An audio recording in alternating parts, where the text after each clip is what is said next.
E a gente começa trazendo os destaques dos nossos repórteres que já estão posicionados. Olha, um mistério em Lusiânia. Uma mulher vai passar a noite fora de casa e quando volta, encontra a casa incendiada e o corpo do marido carbonizado.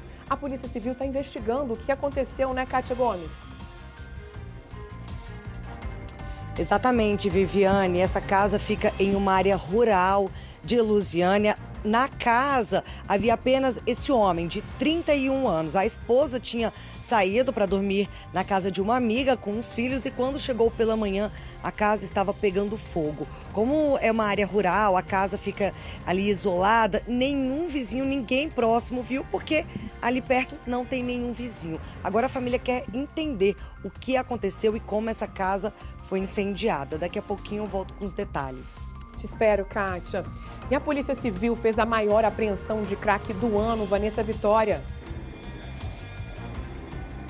15 quilos de crack puro foram apreendidos e o dono da droga foi preso aqui pela 19ª Delegacia de Polícia em Ceilândia. Daqui a pouquinho a gente traz os detalhes. Até já, Vivi. Achado não é roubado? Será mesmo? Moradores levam grama sintética retirada pela administração de um campo de futebol numa praça de Ceilândia. E o caso foi parar na delegacia. Marcon Leão, explica pra gente. Vivi, esse caso tem dado o que falar. A gente está inclusive nesse campo de futebol para explicar daqui a pouquinho. Como a gente vê, ele está passando por reformas. E aí imagina, você tem ali uma chácara, está querendo organizar e alguém te fala: olha, estão jogando fora algumas gramas ali, por que você não pega? E aí você junta seus amigos, vem, inclusive filma tudo, compartilha aquela força ali que todo mundo deu para levar o material e de repente você descobre que a polícia está atrás de você. Eu explico direitinho essa história daqui a pouco, claro. Na verdade, a situação passou aí de um mal entendido, mas a gente explica tudo daqui a pouquinho, viu? Maicon, um caso super inusitado, né? Daqui a pouquinho, então, a gente te chama. Até já.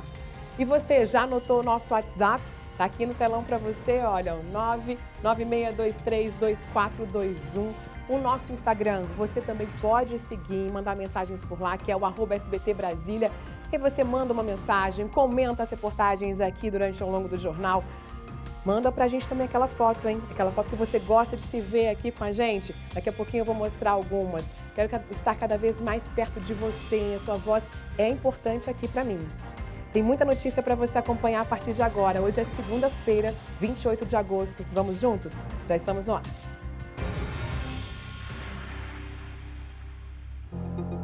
Vamos começar com essa história, porque olha só, em apenas uma noite, uma família de Lusiânia se viu sem casa e sem pai. O que aconteceu? Eles não sabem como que foi um incêndio que começou e aí destruiu tudo na última semana. A repórter Kátia Gomes, ela foi até lá conversar com a viúva que tinha saído de casa com os filhos para dormir fora e aí na volta se deparou com o corpo carbonizado do marido. Kátia Gomes, boa tarde para você. Explica pra gente aqui, né, o que pode ter acontecido. Teria sido um vazamento de gás, curto-circuito. A gente tem visto tanta coisa, né, hoje aqui em relação a incêndio em apartamentos, em casas. O que você consegue trazer pra gente aí de informação? A perícia já foi feita? Oi, Viviane, boa tarde para você, boa tarde para todo mundo. A perícia já foi feita sim. Essa casa fica localizada na área rural de Lusiânia. É uma casa que tem apenas um cômodo pequeno. Ela pegou fogo da madrugada de quarta para quinta-feira. A suspeita é que tenha sido um curto-circuito na fiação da casa, que é uma casa muito pequenininha. A fiação é uma fiação improvisada, segundo os próprios bombeiros que fizeram o atendimento. E o que se sabe até agora? A esposa, junto com os 3 filhos, 2 filhos, é apenas da mulher e com ele ela tinha um bebezinho de 1 mês e 19 dias. Ela foi passar a noite na casa de uma amiga. Quando ela voltou de manhã para a residência, na quinta-feira, ela viu que a casa estava pegando fogo. Claro, assustada, chamou os bombeiros e quando o incêndio ali foi cessado, eles descobriram que o corpo do Antônio Magno Sudário de Oliveira, de 31 anos, estava lá dentro da casa. Ele estava deitado no chão, ele não estava no colchão, estava num corredor ali da residência, que é um cômodozinho, a casa é bem pequenininha. E como é uma área rural aqui de Lusiânia, na rua onde eles moravam, não tem ninguém perto, porque tem apenas algumas casas afastadas. Então ninguém viu, não tem testemunhas, vizinhos. O vizinho mais próximo ali da residência fica um pouco distante, então ninguém ouviu, ninguém sabe nem que horas que esse incêndio começou. A gente ia conversar com a viúva do Antônio, só que ela está neste momento no IML resolvendo questões burocráticas para a liberação do corpo. E quem vai falar com a gente é a mãe desse homem, dessa vítima. Ela está aqui ao meu lado, a dona Maria Rita Oliveira. Ela está muito emocionada. Quando a gente chegou aqui, ela até falou, olha, eu não sei se eu vou conseguir conversar com vocês, porque eu ainda estou muito triste e chateada com o que aconteceu. Dona Maria, obrigada pela sua força, por conseguir falar com a gente. Até agora, a família inteira está tentando entender o que aconteceu, não é isso? Pois é, nem eu não entendi, nem ninguém entendeu. Minha família é muito grande, todo mundo já vieram aqui. Sou do Mato Grosso, de Brasília. Todo mundo vinha de São Luís e o resultado ninguém tem, porque ninguém sabe o que aconteceu. Ele saiu bom daqui e no outro dia amanheceu morto, queimado. A porta aberta, eu não consegui ver porque eu não consegui, eles não deixaram eu entrar. E aqui eu estou sem chão. O corpo não foi liberado e a perícia, eles tiraram a perícia só quando resolveu a liberação, quando foi feito o DNA, para poder liberar o corpo. E até agora, disse que dava 10 a 15 dias. O IML disse que vai liberar o corpo daqui 10 a 15 dias? Quando o exame comprovar, porque o corpo ficou, né, deformado, que a gente não conseguia conhecer ele. E aí foi preciso fazer o exame de DNA. E só com o resultado do exame o corpo vai ser liberado? Que ele libera o corpo. Só com o resultado do exame. E é um drama para a família que tem que esperar durante todo esse tempo para fazer o enterro. Justo. O pai dele mora no Piauí, a gente separado 28 anos. E aí ele já está aqui, foi com ela hoje, entendeu? Com a filha dele, que ele, é o casal que eu tenho com ele. E aí ele está com ela, foram para lá. E aí ninguém sabe o resultado, todo mundo está em pânico, porque ninguém tem certeza de nada. Sabe se foi que mataram, foi que pegou fogo com um bagulho de cigarro que ele fumava, que bêbado ele não estava, que ele saiu daqui bom, saiu na hora do jogo. Mãe, eu vou assistir o jogo em casa, que a Tamara está dormindo na casa da Bia e eu vou dormir em casa. Pois vai, meu filho foi embora. Até a hora não vi mais. Foi a última vez que a senhora falou? A última vez que eu vi meu filho. Entendeu? É o meu companheiro daqui. Não me larga hora nenhuma. Toda noite, 10 horas, eu chegava, mamãe, e aí os meninos. Mãe, eu dormi aqui, eu não durmo lá naquela casa, eu vou dormir aqui. Aí aqui tem colchão, tem sofá e dorme aí. Mas os meninos, todo mundo, cedinho, levanta 5 horas. Vai deixar os meninos no colégio, ele que vai deixar ele para buscar. Pode estar chovendo, pode estar fazendo sol, ele bebia as pingas dele, mas ele podia estar bem, ele ia buscar. Quando ela acabou o resguardo, ele ia deixar. Não, Tamara, quando ela acabou, ela ia deixar um, ele ia deixar o outro. E um vai primeiro de que o outro. E eu fico com meu netinho aqui, tem 11 anos. Ele está comigo porque ele estuda, né? A mãe dele mora no Céu Azul. E ele estuda aqui no Bandeirante e o menino fica comigo. E eu vou deixar ele 6h40. E o meninozinho também é mais novo. E ele vai deixar o mais velho, que é 5 e pouco. Ele estuda em Lusiane, tem problema. E o outro eu ia deixar mais ele na hora do outro. E agora ela disse, dona Rita, como é que eu vou fazer? Eu estou aqui, te ajudo, ela não tem onde ficar. E está aqui comigo. Eles estavam juntos há 4 anos, 2 filhos, um de 11 e o outro tem quantos anos? 6. Os 2 eram de outro relacionamento, mesmo assim ele cuidava como se fosse filho dele. Sim, justamente. Daí os meninos gostam muito, o menino mais velho desmaiou quando viu. Ele está inconformado, entendeu? E é porque tem problema. Eles discutiam, mas na mesma hora tá que nem gato e cachorro. Aí o bichinho ele fica, não brinca mais com os outros, entendeu? É que chamando o Magdu. Ele chama o Magdu. Todos 2. A senhora não acredita que alguém tenha cometido ali um crime? Porque ele não tinha inimigos? Ele tinha inimigo assim, entendeu? Porque a gente já pegaram ele, já bateram no meu filho, quebraram a cabeça do meu filho nessa cidade, que ele não mexe com ninguém, entendeu? Isso aí a polícia já tem também pra lá, faz tempo. O cara que fez isso, e então ninguém sabe quem foi que matou, se foi caso que pegou fogo, ninguém sabe, que ninguém viu. Aí ninguém tem certeza, só a perícia. Olha, segundo a polícia, A perícia já foi feita, eles vão intimar testemunhas, familiares. A senhora já foi na delegacia ou ainda não prestou depoimento? Não, ainda não. Fomos lá só pegar o laudo para fazer um exame de DNA que eles pediram. A polícia também diz que pode ter sido um curto-circuito em uma ligação elétrica clandestina. Inclusive, a senhora disse que trouxe o resto da fiação aqui para sua casa. Essa é a fiação que estava na residência dele, que pegou fogo. A gente, de fato, consegue perceber que tem algumas emendas com fita. A ligação lá, como é que era? Porque a casa, eu vi que era pequenininha, era apenas um cômodo. Ali ele dividia, era um cômodo só, a cozinha, sala. Só isso. A sala da frente, um quarto, e a cozinha bem pequenininha e o banheiro. Não tinha nem divisão. Tinha não, é só mesmo. Não, tinha divisão, o quarto fechado, a sala e a cozinha lá e o banheiro. No banheiro não pegou fogo. Pegou não, só nos outros destroços, queimou tudo. E ele foi encontrado no corredor, no chão? No corredor, no chão. Parece que do jeito que ele queria fazer força de levantar e não conseguiu, ninguém sabe. Tinha muita pedra em cima da casa, que quando o pessoal morava lá, para o vento não levar. Porque aqui o vento leva. A gente sabe se caiu alguma coisa, ninguém sabe se ele tentou correr, ninguém sabe o que aconteceu. Será que ele adormeceu com cigarro aceso? Também não sei, né? Eu sei que aconteceu. E ninguém tem resposta até agora. É isso que eu imagino, só isso. É um drama, não é, Viviane? A família ter que sofrer. Além da dor de perder ele, o Antônio Magno, de 31 anos, a família também ficou sem nada, só com a roupa do corpo.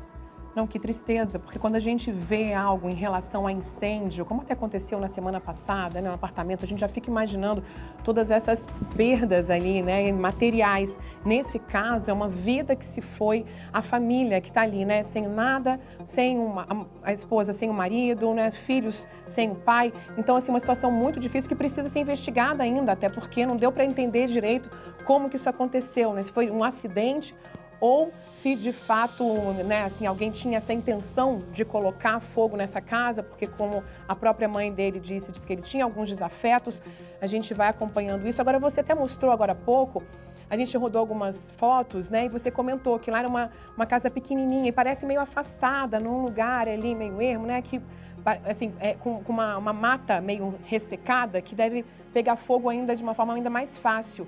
Ali perto, não tem um outro vizinho, alguém que pudesse ter acompanhado ali e visto realmente o que pode ter acontecido? Alguém que chamou o corpo de bombeiros, né? Assim, o que os bombeiros falaram desse atendimento e dessa ocorrência?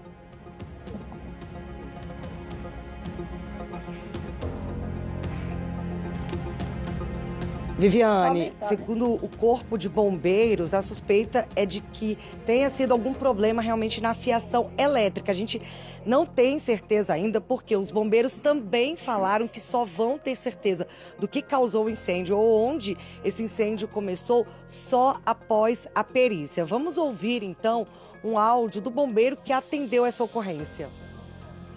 Por volta das 7 horas da manhã, o Corpo de Bombeiros Militar do Estado de Goiás, aqui na cidade de Lusiânia, foi acionado para combater um incêndio em residência. Ao chegarmos no local, nos deparamos com uma estrutura bastante precária que já havia sido incendiada. Possivelmente esse incêndio havia acontecido durante a madrugada, mas só fomos acionados hoje pela manhã. Então, ao fazer o rescaldo, nos deparamos também com instalações elétricas bastante improvisadas. E havia um corpo de uma pessoa, de um homem de meia idade também no local, totalmente carbonizado, infelizmente. Então, acionamos a Polícia Militar e também o IML e deixamos aos seus cuidados após fazer todo o rescaldo e a segurança do local. Pois é, até chama atenção isso, né, Cátia? Porque a gente vê ali, ouviu o bombeiro falando que só foi acionado pela manhã, já tinha acontecido já há algum tempo. Então, não tem ali nenhum vizinho que possa contar, dar alguns detalhes sobre como pode ter acontecido.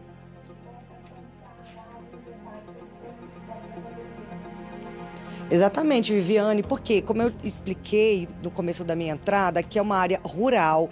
Nessa área rural tem algumas casas espalhadas, como se fossem chácaras. Então, lá onde ele morava, a gente passou na rua, tem algumas casas sim, ao redor, mas essas casas estão vazias, não tem ninguém morando. Por isso, ninguém percebeu que a casa do Antônio tinha sido incendiada. Foi apenas a esposa, quando chegou pela manhã, ela viu que a casa dela estava pegando fogo.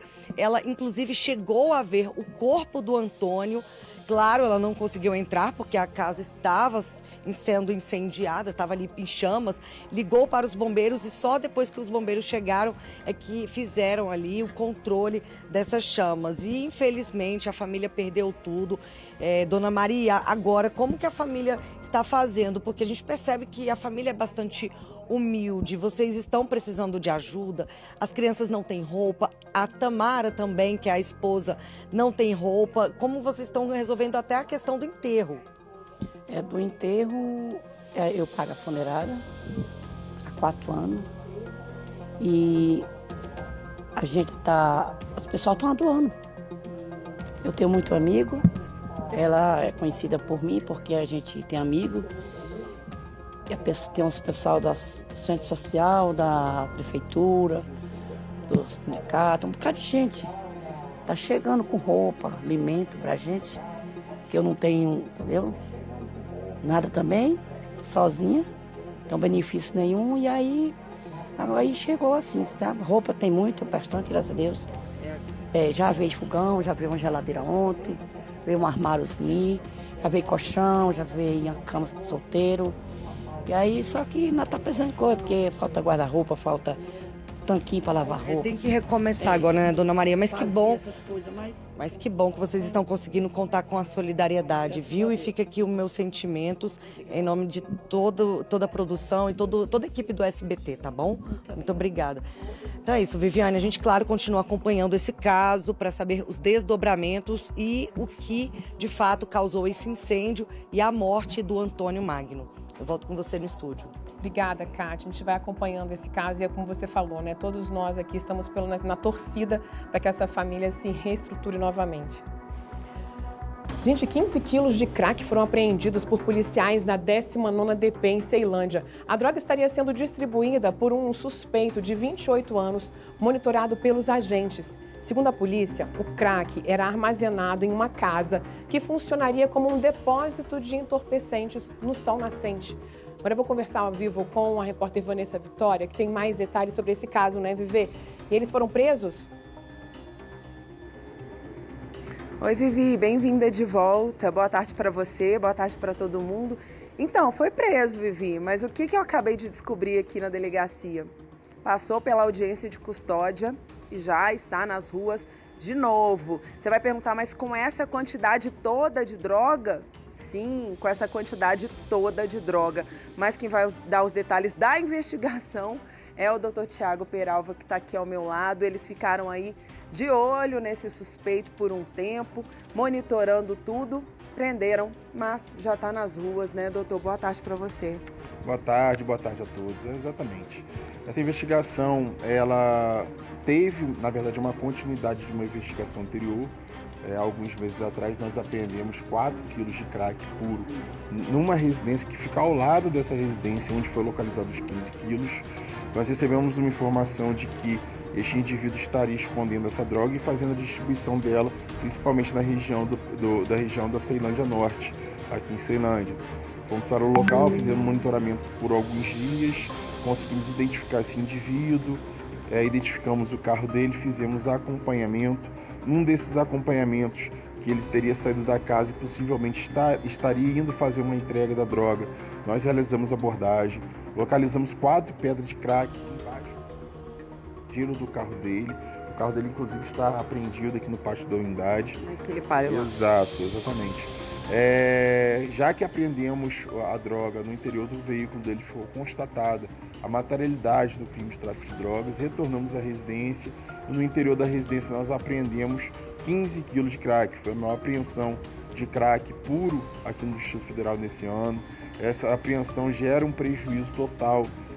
Se você analisar A venda dessa droga no varejo de cerca de R$2 milhões é realmente uma droga que ela tem um altíssimo valor econômico. Se comparado 1 quilo de crack hoje no atacado equivale a 30 quilos de maconha, então o preço do crack realmente é uma droga muito cara.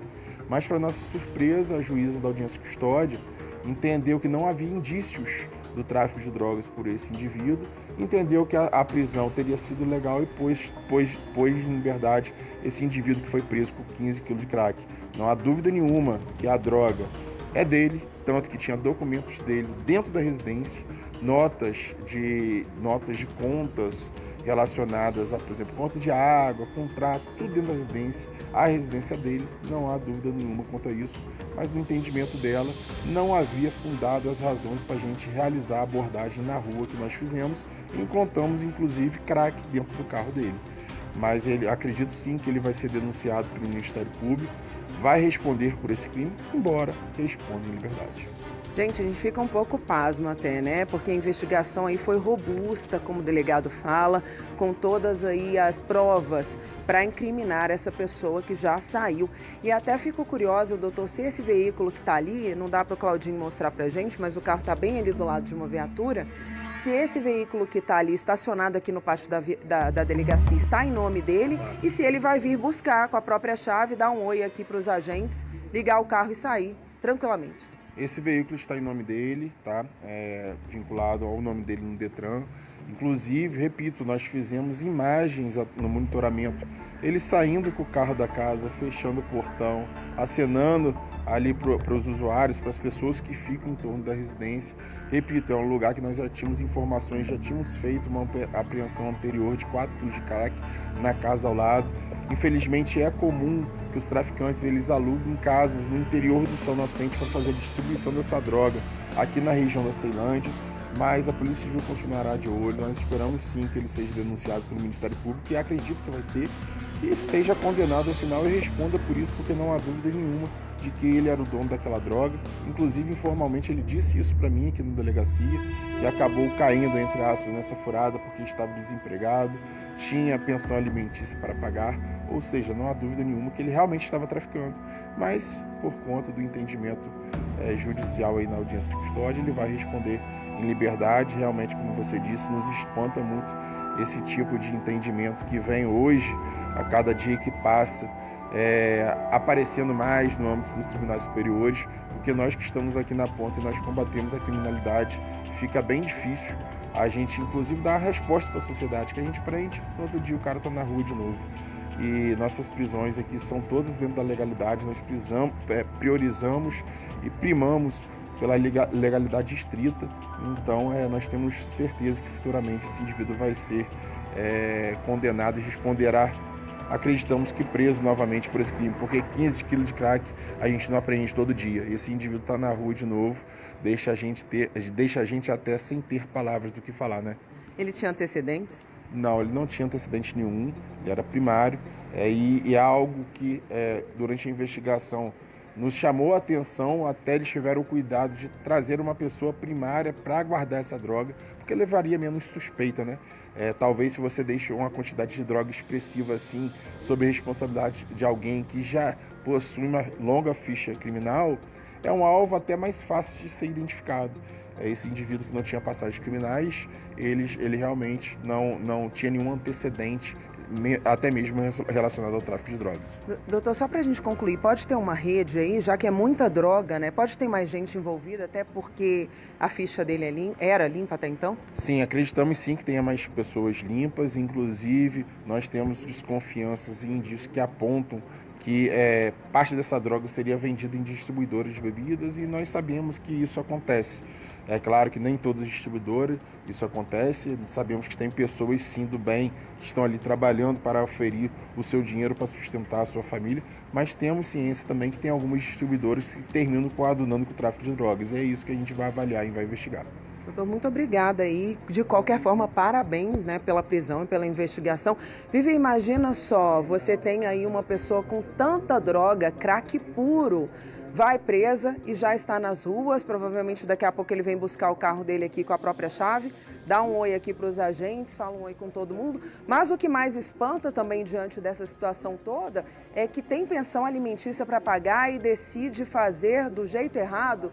Será que não conseguiria um emprego aí? Será que não conseguia usar esse Palio branco que está parado ali para trabalhar com o aplicativo? Ele tinha ali a ficha limpa, por que não se cadastrou aí no aplicativo? Fazia as corridas, ganhava o dinheiro e pagava a pensão dos filhos. Essa é a dica, né? Trabalhador de bem tem que fazer isso, não é se envolver em furada, não. Eu volto com você, Vivi.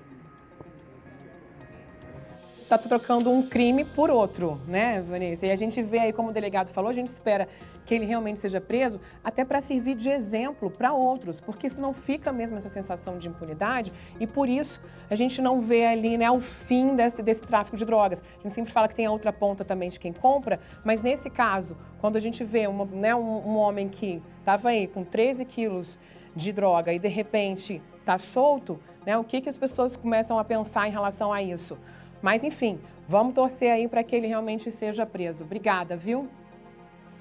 Agora, prestem atenção, gente. Vou trazer para vocês aqui uma história polêmica que aconteceu na Praça dos Eucaliptos, em Ceilândia Norte. Alguns vídeos acabaram circulando bastante nas redes sociais no fim de semana e mostram a ação de moradores. O que eles fizeram? Eles levaram, gente, a grama sintética que tinha acabado de ser retirada de um dos campos de futebol society da praça. Eles fizeram um vídeo no momento e aí postaram nas redes sociais, empolgadíssimos. Veja só, vamos ver um trechinho. Sem filtro, sem nada, pra mostrar aqui pra vocês. Agora mostra do... Olha o seu olhos! Deixa eu ver você. Tá muito suja não, você limpou a cara, né? Não, porque ela fica só no sol. Do jeito que eu tô. Né? Olha só, olha isso. Todo mundo trabalhando. Vou dar uma dica pra vocês. Aqui, ó, no campo do... Quem quiser grama sintética, corre e venha buscar. Porque eles estão renovando e a gente pode pegar. Olha pra isso. Meu Deus. Gente, ó, primeiro para explicar aqui, a gente colocou esse pi aí nos nomes das pessoas para poder preservar a identidade das crianças e dos adolescentes que foram filmados ali durante essa ação e não porque eles estavam falando palavrões, tá? Bom, explicando essa parte, agora vou acionar o repórter Maicon Leão para a gente poder entender, gente, o que estava acontecendo ali. Ele tá com uma das moradoras que estavam fazendo esse vídeo e conta pra gente para tentar entender, né, Maicon? Eles estavam ali empolgados, divulgando, inclusive chamando outras pessoas para poderem levar também, justamente porque achavam que não tinha problema nenhum. Tô vendo que a chuva aí pegou forte agora, né? Pois é, Vivi, a chuva chegou chegando agora, mas a gente explica para quem está em casa essa história inusitada que tem chamado a atenção aqui em Ceilândia. A gente está justamente na Praça dos Eucaliptos, aqui aos fundos está esse campo de futebol society, onde parte desses tapetes já estavam sendo retirados para reforma. Agora vamos pensar numa historinha aqui, você aí tem uma chácara, e aí tá organizando lá, de repente uma amiga sua te liga e fala, ó, estão tirando a grama aqui do campo, eles vão jogar fora, pode vir retirar. Detalhe, tem que vir rápido, porque senão não vai sobrar nada, tá todo mundo pegando. Com aquela informação, Vivi, você dá um jeito, aluga um frete, chama a galera e vem fazer aqui a retirada. Tão inocente na história que grava, compartilha ali com os amigos nas redes sociais, porque deu um trabalhão. Rogério Silva está mostrando pra gente, alguns desses tapetes estão inclusive com um monte de terra ali em cima para que eles não voassem, para manter alguns deles presos aqui. Então eles tiveram todo esse trabalho de tirar essa terra por cima, ficaram completamente sujos. A gente vê ali nas imagens, o trabalho foi árduo para todo mundo conseguir juntar, colocar o material nesse frete, levar para casa. E aí, Vivi, o problema foi no dia seguinte, quando de repente essas pessoas descobriram que a polícia estava atrás deles. A Vivi, a Carol está aqui com a gente, Vivi, para explicar um pouquinho como é que foi. Você tinha recebido ali a informação de que iam jogar fora, que podia pegar, então ali na hora você não pensou duas vezes, chamou os amigos e veio? Boa tarde. Boa tarde, exatamente, eu tava assim, fiquei super feliz, né? Falei, meu Deus, isso aqui vai ficar perfeito na chácara. E a informação que a gente teve, de fato, era que seria jogado no lixo, que tinha tido um outro campo que isso havia acontecido, né? E que as pessoas tinham retirado e que a outra parte foi pro lixo, outras pessoas pegaram. E aí eu peguei, ainda falei, não, então a próxima vez me avisa, né? Próxima vez me avisa que eu vou lá buscar, tal. E aí vim com toda inocência, né, do mundo, tanto que postei. Falei, gente, olha só que maravilha, estão jogando tudo fora. E, infelizmente, no outro dia, eu descubro que não. Quando você acordou, aquele sonho do tapete novo lá na chácara, da alegria, do trabalho que os amigos ali se uniram para te ajudar, na verdade, você acordou no outro dia com um pesadelo? Se tornou um pesadelo. Eu falei, meu Deus. Acordei no outro dia e algumas pessoas, inclusive do programa, né? Do que faz a troca aqui, entrou em contato comigo e falou, Carol, a polícia tá aqui. Eu falei, como assim a polícia tá aí? Por quê? O que eu fiz? Aí eles, não, Carol, não podia pegar, parece que não podia, não sei o que, não sei o que. Eu falei, ué, mas eu não sabia. Me falaram, inclusive, um dos responsáveis, na hora, me autorizou que eu pegasse, né? Falou, não, pode pegar, não tem problema nenhum. Essa parte aqui a gente já retirou toda, segunda-feira tem mais. Eu brinquei, falei, nossa, segunda-feira eu alugo outro frete. É importante ressaltar que as pessoas que te falaram que podia eram inclusive do próprio Renova DF. Exatamente. Então assim, eu tive todo... Pra mim eu estava autorizada, estava tudo tranquilo e realmente aquilo seria jogado no lixo, né? Como aconteceu, Vivi, inclusive um outro campo aqui perto dessa quadra em que nós estamos, esses tapetes sintéticos que estavam no campo, hoje quem passa ao redor vê eles do lado de fora, inclusive em alguns comércios lá na frente, e ela acabou acreditando que seria da mesma forma aqui, né? Com certeza. E infelizmente, né, acabei tendo essa notícia aí que era errado, que eu cometi um crime sem saber. Você chegou a parar na delegacia? Fui pra delegacia, falei, quando os policiais chegaram lá na minha casa, eu falei, pelo amor de Deus, eu devolvo tudo, não quero saber de tapete de jeito nenhum. Eu não sabia, mostrei os áudios confirmando, né, provando que me autorizaram, que foi me autorizado, vim buscar e como eu sou leiga nesse assunto, tipo, eu não sabia que não podia de forma alguma. E fiz tudo isso aí na inocência, postei, chamei pessoas, falei, olha, tá, e deu isso aí. Foi bem complicado, tá sendo um pesadelo, porque assim, as pessoas, rede social, vocês sabem, né, como é que é, e tô vivenciando isso aí, esse pós aí, que tá bem complicado. Vivi, na verdade, conversando aqui com as pessoas, a maioria das pessoas acreditam que só deu problema, sabe por quê? Porque ela compartilhou ali nas redes sociais e outras pessoas acabaram vendo. Inclusive, a gente tem mais um trechinho do vídeo aqui pra ver, pra gente entender direitinho como é que foi essa história, que realmente, ao que tudo indica, foi na inocência. Ela recebeu ali a informação de que podia pegar, inclusive que tinha que correr, porque senão ia ficar sem, já que todo mundo tava pegando. Vamos ver um trechinho? Gente, acredite se quiser. Essa é a nossa cara.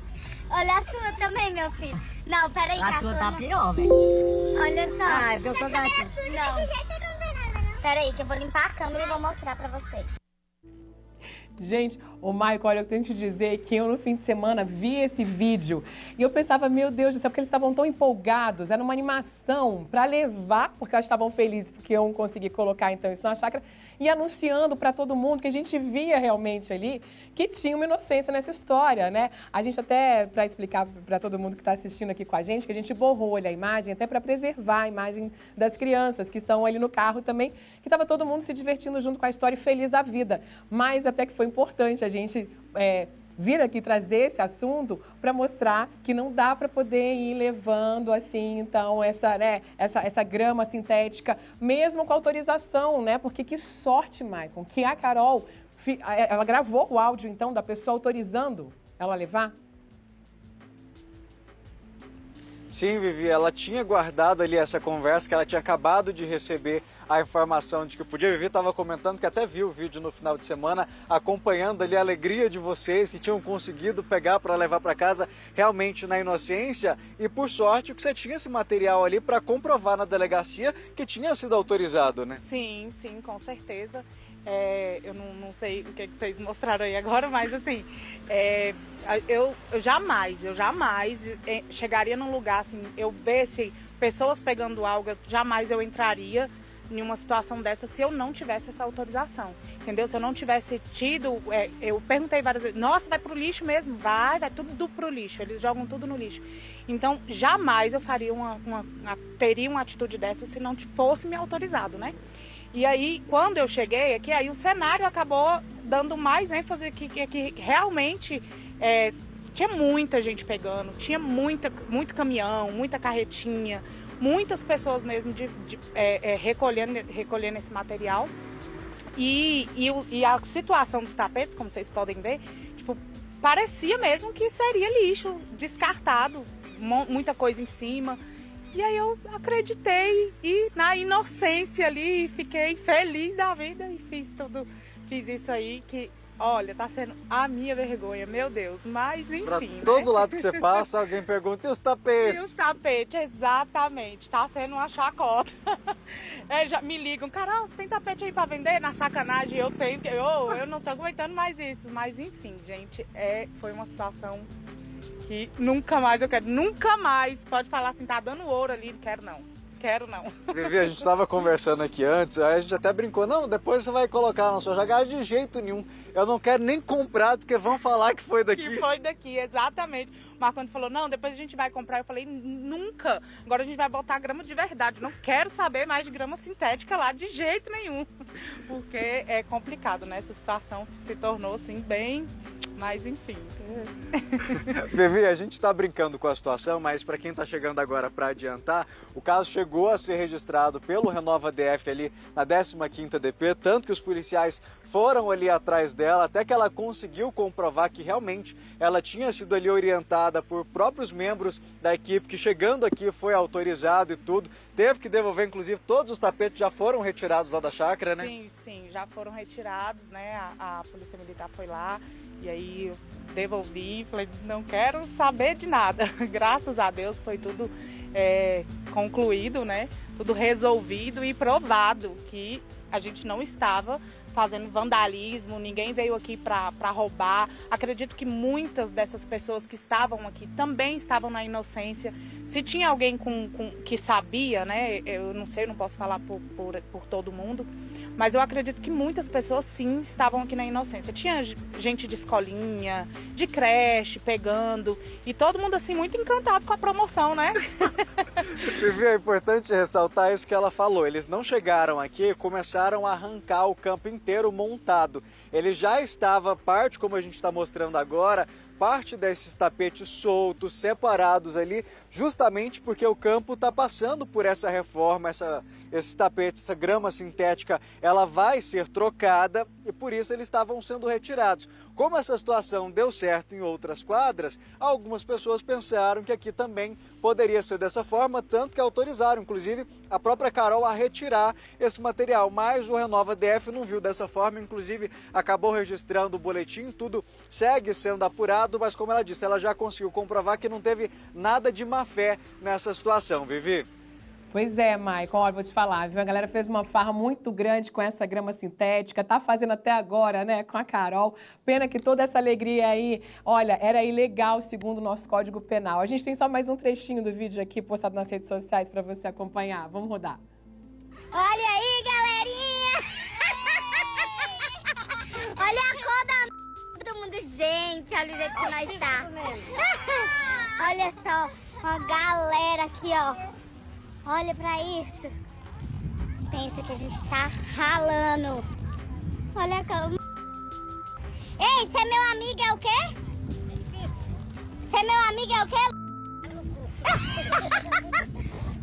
Você é meu amigo é o quê? Ai, tá puto. Aqui, ó. Olha pra mim, compadre. Olha pra mim, fica bravo não. Todo mundo tá, cara, todo mundo tá. Todo mundo se lascando aqui comigo. Não, a gente já caiu. A gente já não tem como eu mostrar tudo aqui, porque meu celular tá descarregando. Ai, gente, Michael, e a risada é muito boa, né? Claro, gente, que se ela soubesse que era ilegal, com certeza não estaria ali fazendo essa festa toda e ainda chamando tanta gente para poder fazer junto. Ô, Michael, mas olha só, a gente conseguiu conversar com o delegado onde essa ocorrência foi registrada e eu estava querendo saber também, né, do pessoal do Renova DF, porque como ela disse que teve essa autorização, inclusive, de próprios funcionários que estavam ali retirando essa grama, faltou uma orientação, então, até para esses funcionários, né? Porque o que o Renova DF disse? Essa grama sintética, ela ia ser colocada em outra área, não poderia mesmo ser retirada, como ela disse que aconteceu em outros locais e que ela achava que aí seria a mesma coisa? Pois é, Vivi, a gente entrou em contato com o Renova DF, a administração de Ceilândia disse pra gente o seguinte, que está sendo realmente trocado, como nós estamos vendo aqui agora, e que parte desse material, que está em boa qualidade para uso, seria reutilizado em outros campos, que por isso o caso foi registrado na 15ª DP em Ceilândia, onde a Secretaria de Desenvolvimento Econômico, Trabalho e Renda, responsável pelo programa Renova DF, acabou registrando a sua ocorrência para apuração. A gente também entrou em contato com o delegado que está à frente das investigações, doutor André Leite. Ele disse que está sendo tudo apurado ainda, analisando os vídeos, os áudios, todo esse material e que pode ser, caso seja comprovada ali a má-fé, realmente a intenção do crime, que essas pessoas podem ser autuadas ali realmente por furto. Mas o que tudo indica ali pelo material, como você mesmo adiantou agora ali nos vídeos, a gente vê a inocência deles brincando, todos tranquilos ali, que se realmente fosse um crime, que a intenção fosse vandalizar, fosse levar esse material às escondidas, não compartilhariam da forma como foi. E até mesmo que no momento em que a polícia chegou até o local, você já se dispôs a devolver tudo, explicar tudo, apresentar todo o material, né? Exatamente, no mesmo momento. Como vocês podem ver aí, foi muita inocência. Gente, a gente brincou, a gente derrubava aqui todo mundo. Foi assim, uma coisa muito natural, sabe? Muito natural mesmo. E muitas, como eu falei, eram muitas pessoas retirando esse material e tinha outras pessoas também filmando, né? Mas infelizmente, assim, meu Instagram tem uma certa relevância aqui na Ceilândia e acabou dando tudo isso. E eu não imaginei de forma alguma, desde o momento que a gente chegou aqui, eu jamais imaginei que isso seria, que era um erro, que era uma coisa errada, de forma alguma. Tanto que quando a gente chegou, tinha pessoas ainda do Renova aqui, né? E foi um dos responsáveis, me falou, não, vocês podem retirar essa parte aqui. Inclusive ele delimitou parte do campo que podia e a que não podia. Exatamente, ele falou, vocês podem retirar essa parte aqui, segunda-feira vai ter mais, né? E assim... Você é inocente, já pensando no próximo frete. No próximo frete. Falei, vou ter que alugar outro frete segunda-feira. Só que assim, infelizmente também, quando eu saí, né? E as pessoas continuaram no local retirando, como eu no meu ver, eu acredito, que não tinha também maldade, foi na inocência também das outras pessoas, eu penso assim, né? E infelizmente deu tudo. Que grama que deu dor de cabeça, hein, Vivi? Muita dor de cabeça, olha, eu vou te falar. Não quero saber de grama mais nunca. Oi, Vivi. Eu imagino o trauma que ficou agora, né? Principalmente só para me tirar uma dúvida, na verdade. E ela vai ser investigada ainda ou ela conseguiu já esclarecer tudo? A polícia está liberada? Vivi, a gente não entrou em detalhes nesse ponto com o delegado, eu vou até refazer essa pergunta. A Vivi está querendo saber lá no estúdio se lá na delegacia já te disseram se você vai continuar sendo investigado ou depois de apresentar tudo, deu tudo certo, você já conseguiu provar ali sua inocência? Eu acredito que não vai ser mais, porque assim, quando eu cheguei, que eu apresentei tudo, eu falei, gente, olha isso aqui, pelo amor de Deus, me ligaram, me mandaram mensagem, falaram, olha, pode vir, Carol, já falei aqui com o professor, eu já falei que você está vindo buscar, mas vem logo, porque já tá acabando, já tem muita gente pegando, né? Então eu pude provar que, tipo, eu não foi na má fé de forma alguma. Então eu acredito que já tenha sido encerrado, né?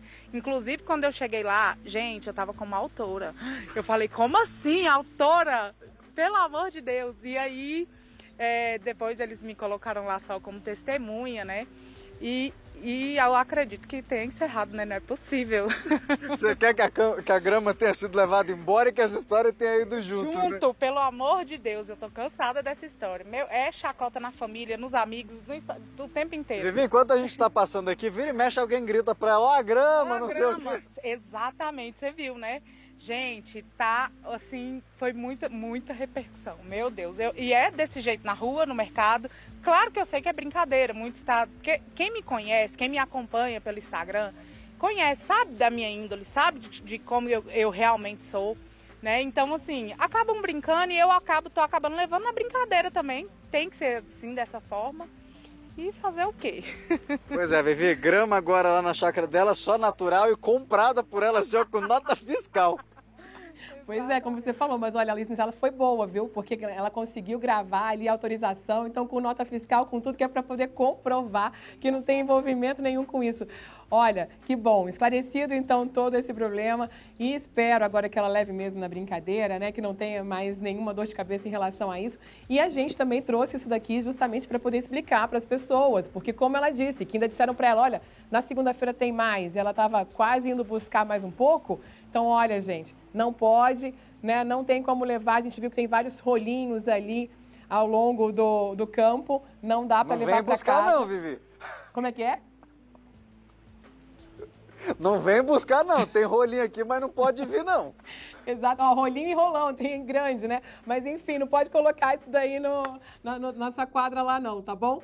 Então tá avisado para todo mundo aqui. E Maicon, obrigado, um beijo aí pra Carol, viu? Olha, gente, vamos aqui então continuar o jornal, né? A Polícia Militar prendeu em flagrante um homem autor de tentativa de feminicídio na Samambaia Sul, nas proximidades do restaurante comunitário. Quando os policiais chegaram, os bombeiros já estavam prestando atendimento à vítima de violência doméstica que apresentava cortes profundos na cabeça. A mulher foi agredida com garrafadas, conforme testemunhas presentes ali nesse local. Uma delas foi fundamental, inclusive, para que a vítima não fosse morta, impedindo o agressor de seguir com o ataque. A polícia rapidamente, então, encontrou o criminoso que já havia sido preso por tráfico. Ele foi encaminhado para a 26ª Delegacia de Polícia. E um homem foi preso depois de quebrar a vitrine de 2 lojas. O caso aconteceu em um centro comercial de Brasília com testemunhas. O autor da depredação foi funcionário de uma das lojas e já estava fazendo ameaças aos donos do estabelecimento. Vamos ver. Nessas imagens é possível ver os estilhaços espalhados na calçada deste centro comercial, localizado no Lago Sul, em Brasília, Distrito Federal. Um homem de 39 anos foi preso após quebrar com uma barra de ferro as vitrines de 2 lojas de roupas. O caso aconteceu nesse fim de semana. Após a depredação, o suspeito teve ferimentos leves, mas não houve registro de outras vítimas. Os proprietários das lojas isolaram a área com cones e no lugar dos vidros colocaram madeirite. O prejuízo está avaliado em R$80 mil. O autor da depredação pode responder por dano qualificado, cuja pena é de 6 meses a 3 anos, além de multa.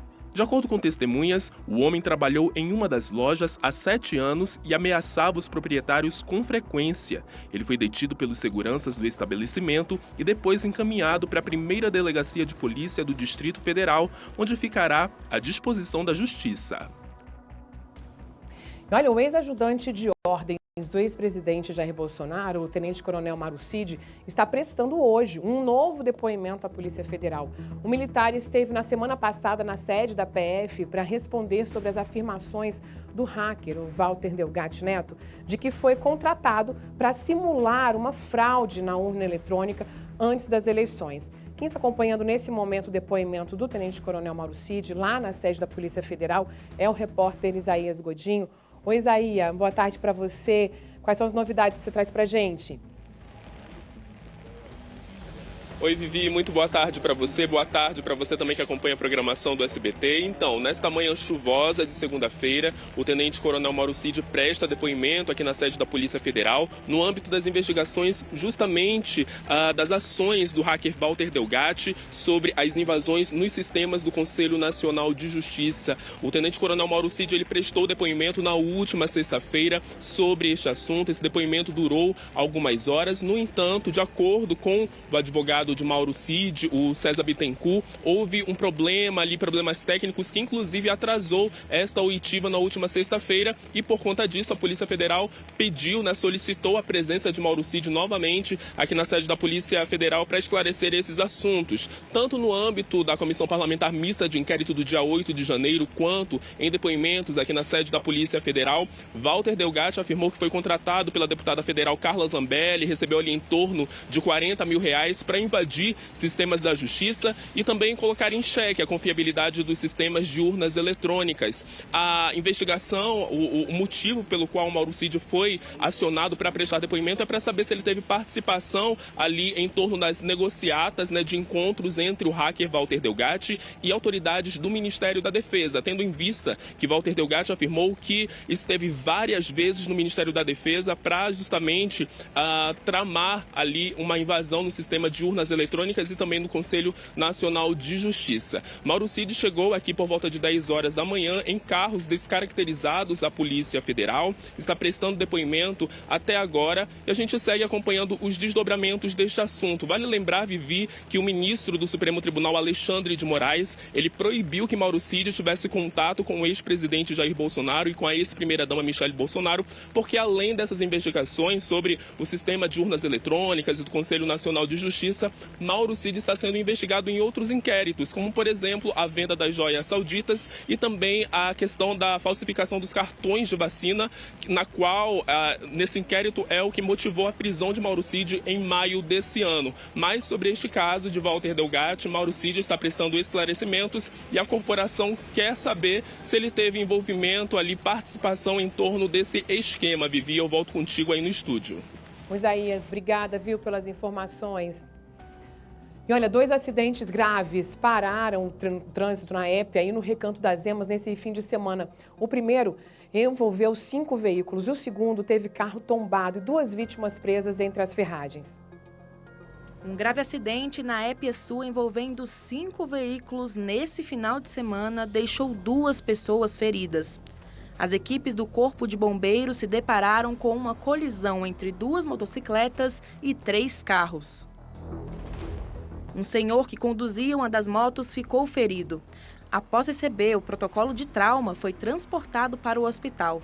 Apesar da quantidade de veículos envolvidos, as demais vítimas estavam conscientes. E neste domingo, mais um acidente, dessa vez no Recanto das Emas. Uma batida entre 2 veículos terminou com um carro tombado e 2 pessoas em estado grave. 6 viaturas do Corpo de Bombeiros foram acionadas para atender a ocorrência. Chegando ao local, havia uma colisão entre um Fiat Palio, que estava tombado, e um Gol. 2 passageiros ficaram presos entre as ferragens, um deles com sinais de traumatismo craniano. Ele foi transportado para o hospital de base em estado grave. O outro teve suspeita de trauma leve, com fratura no braço, e foi levado para o Hospital Regional de Ceilândia. Para reforçar a abertura das portas do Gol, onde as vítimas estavam presas, foi necessário utilizar equipamentos hidráulicos de corte e expansão. As demais vítimas do acidente estavam conscientes. E moradores de 2 bairros de Valparaíso de Goiás reclamam das promessas que não foram cumpridas de pavimentação de algumas ruas. Só um trecho de uma delas foi asfaltado e, mesmo assim, não teria sido por iniciativa da prefeitura, mas de um morador que pagou pela pavimentação. A repórter Kátia Gomes, ela foi até lá para poder conversar com esses moradores e ouvir que reclamações são essas, né, Kátia? Os moradores dos bairros Vila Isabel e Jockey Clube, aqui de Valparaíso, estavam há 12 anos esperando por isso daqui, pelo asfalto. Mas o que deveria ter sido um sonho realizado tem se tornado um pesadelo. Porque apenas um pedaço da rua foi asfaltada. O resto, olha, eu não sei se vocês vão conseguir ver, lá embaixo tem apenas terra. E aqui do outro lado, vou mostrar para vocês, a mesma coisa, apenas terra. Agora os moradores estão se perguntando o que aconteceu, por que asfaltaram apenas um pedaço da rua. Já é uma reclamação, uma reivindicação há muito tempo de todos que vivem aqui, porque na época da seca é aquela poeira e quando chove isso aqui vira uma lama. Ó, a Ildilene, ela está aqui comigo, é uma das moradoras aqui da região. Ildilene, me conta, vocês estão aí há mais, de uma década esperando o asfalto e quando ele finalmente chega, apenas um pedaço é asfaltado? Sim, é uma frustração para todos nós que estamos aqui. Eu moro aqui já tem 12 anos e nessa promessa. Então, o que acontece? É injusto o que está acontecendo. Por quê? Isso é uma prova que esse lugar aqui, Vila Isabel e Jockey Club, só é lembrado época de política. Porque eles venham, prometem e nós acreditamos, damos um voto de confiança para eles e o resultado é esse, como vocês estão vendo aqui.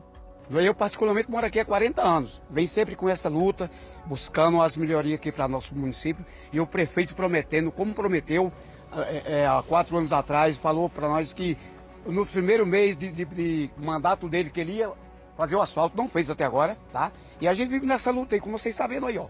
Asfalta um pedaço e outro não. Asfaltaram aquela rua ali todinha, simplesmente porque lá tem mais movimento, tem os galpões lá que estão sendo construídos, por isso que eles estão fazendo lá o asfalto. E aqui está nessa peleja aí, ó. Quando chove é lamaçal, quando não está chovendo poeira, e a gente está passando por essa situação. A gente comentou ali com o dono, que dizendo ele que ele estava fazendo, o asfalto, era particular dele. Aí eu fui responder isso para ele, uai, por que só vocês podem e nós não podem? Aí ele falou, vocês teriam para pagar o asfalto?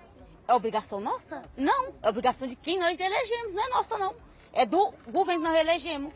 Nós elegemos para quê? Não for fazer a melhoria para nós?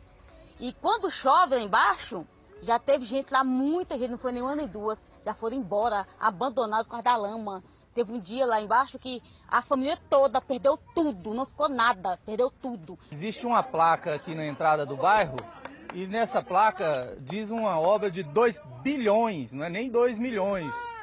Essa placa está ali e a obra, segundo a placa, deveria ser concluída até dia 24 de agosto de 2023, começando em 2022.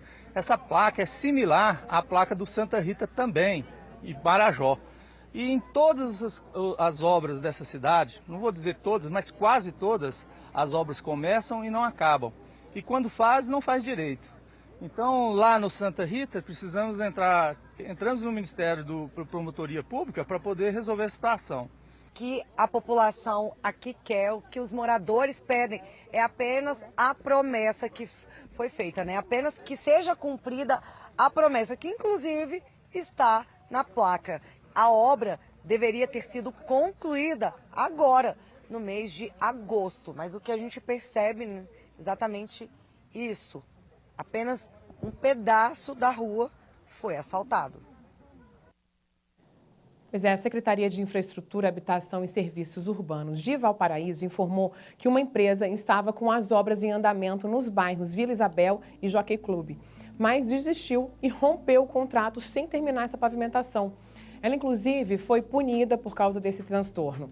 Com isso, o governo municipal teve que lançar um novo processo de licitação para poder retomar essas obras.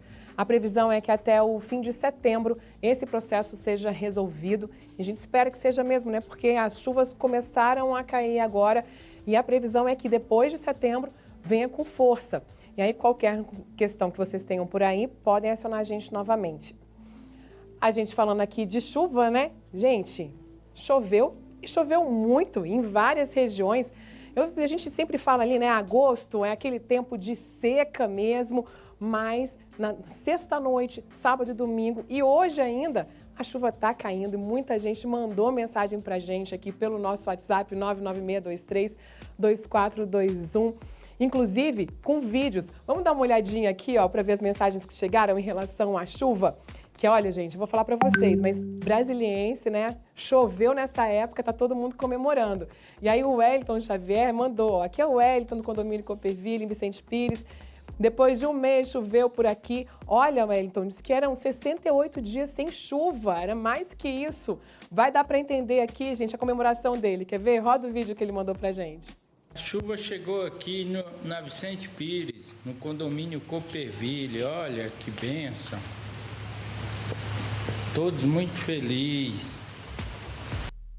Que bênção mesmo, todo mundo feliz ali com essa chuvinha, pelo menos em relação ao clima, porque olha, eu também aqui com a minha voz, viu, que estava falhando semana passada, tá recuperando aqui com essa seca, tava um horror. Então, vamos ver aqui agora quem mais mandou pra gente, acho que foi a Maria dos Remédios, não é isso? Mandou aqui esse vídeo, olha, uma chuva calma, sem vento, sem trovoada, aqui no Padre Lúcio, município de Águas Lindas de Goiás. Roda o videozinho dela, diretor, por favor. Obrigada, meu Deus. Obrigado, meu Pai. Muito obrigado, Mãe Natureza, por essa chuva linda, maravilhosa. Nossa Senhora, só Deus mesmo. Agora estava um calorão. Aí, de repente, São Pedro mandou uma chuva agora só para molhar minha plantação. Oh, glória a Deus, ó. Só o ouro, só o ouro. Dona Maria, eu quero dizer que a gente amou aqui a sua comemoração, porque é exatamente isso que a gente estava precisando, né? Olha, na sexta-feira, na quarta-feira, disseram que começou a cair um pinguinho ou outro. Aí eu fui na janela, quando cheguei lá, já não tinha mais chuva, gente, foi rápido demais. Na sexta, que eu consegui ouvir mesmo essa chuva, falei a mesma coisa, falei, glória a Deus, gente, graças a Deus essa chuva está caindo um pouquinho. E que bom, como a senhora falou, né, que ali foi calma, sem trovoadas, foi tranquilo. E a gente tem também aqui do Gilson, lá no Paranoá, ele também registrou, olha, chuva forte no Paranoá. Lá ele já disse que foi forte. Vamos ouvir aqui um trechinho do vídeo que ele mandou.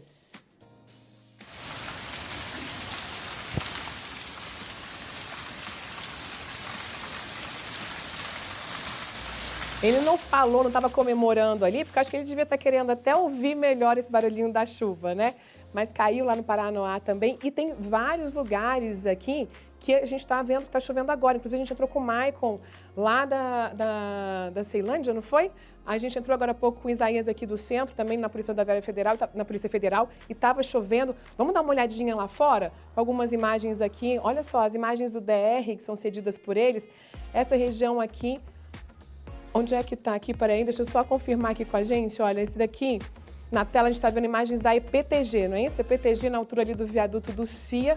Dá para ver, então, aí a lente está bem molhada, né? Com essas gotinhas aí de chuva, e acaba que o trânsito ali está intenso também, acaba ficando um pouquinho mais tumultuado, o pessoal anda mais devagar e tem que tomar muito cuidado mesmo nessa época aí, porque a gente vê que depois de muito período com a seca, sem chuva, aí a pista fica cheia de óleo, caem essas chuvas e aí vira um sabão. Então, olha, muito cuidado, essas imagens aí da PTG, depois a gente mostra mais, diretor, em outros pontos aí, ou você quer já rodar pra gente? Então vamos lá, daqui a pouco a gente mostra pra você mais onde que tá chovendo, tá?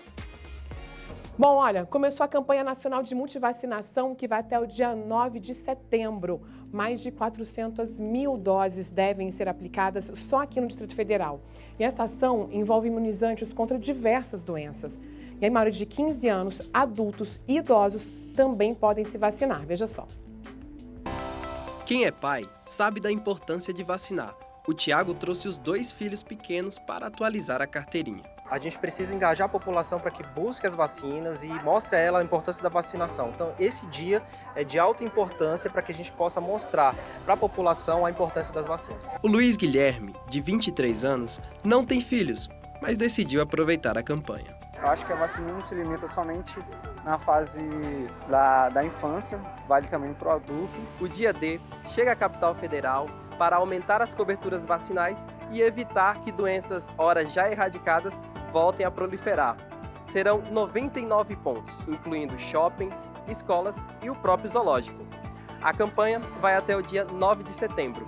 Maiores de 15 anos, adultos e idosos também podem vir com um cartão de vacinação e se vacinar. Serão mais de 400 mil doses de imunizantes com mais de 90 salas para aplicação das vacinas contra hepatite, meningite, pólio, Covid-19 e muitas outras. Aqui em Brasília, com exceção da vacina contra tuberculose, todas as outras doses do calendário infantil estão abaixo da meta de 95% de cobertura para crianças de até 1 ano de idade. O governo federal, todos os governadores, todos os prefeitos estão nessa busca hoje de resgatar o que nós já tínhamos em nossas mãos e que nós deixamos esvair, mas nós estamos resgatando. Nós vamos aumentar a cobertura vacinal do Brasil. A nossa meta é alcançar o maior número de pessoas possíveis com cartão de vacina desatualizado, fazer essa atualização e chegar nas nossas metas de cobertura vacinal que estão abaixo do preconizado. Uma pessoa vacinada é uma pessoa protegida contra doenças que podem causar epidemias, podem causar sequelas, podem eventualmente até matar. Então é muito importante a pessoa se vacinar.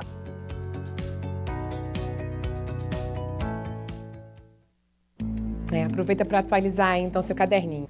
E olha, essa semana tem mais futebol aqui na tela do SBT em dose dupla, porque é a terça-feira de futebol, a super terça. Fala, Fred.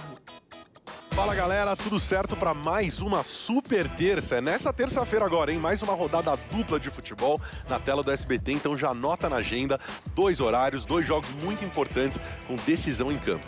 Primeiro, Panathinaikos da Grécia recebendo Braga de Portugal, vale vaga direta na fase de grupos da UEFA Champions League, a partir de 3h45 da tarde, famoso 15 para as 4 no SBT para todo o Brasil. E à noite, claro, Estudiantes e Corinthians, ao vivo para todo o Brasil também, direto de La Plata, na Argentina, com todo o nosso time. É a chance do Corinthians chegar a mais uma semifinal internacional em busca de um título que traz prestígio, dinheiro e uma vaga direta na Libertadores. Tô esperando vocês nessa próxima terça. Começamos às 3h45 da tarde com Champions League e à noite, a partir de 9h15, Sul-Americana no SBT. Já sabe, né? Futebol no SBT, a paixão é aqui. Valeu, Fred. Então, olha só, hein? Você não pode perder. Super terça de futebol só aqui no SBT. E a polícia do Distrito Federal ainda está à procura de um dos suspeitos de ter sequestrado a funcionária de uma cafeteria em Brasília. Foi liberada após o pagamento do resgate. Ela ainda se sente insegura e com medo de sair de casa.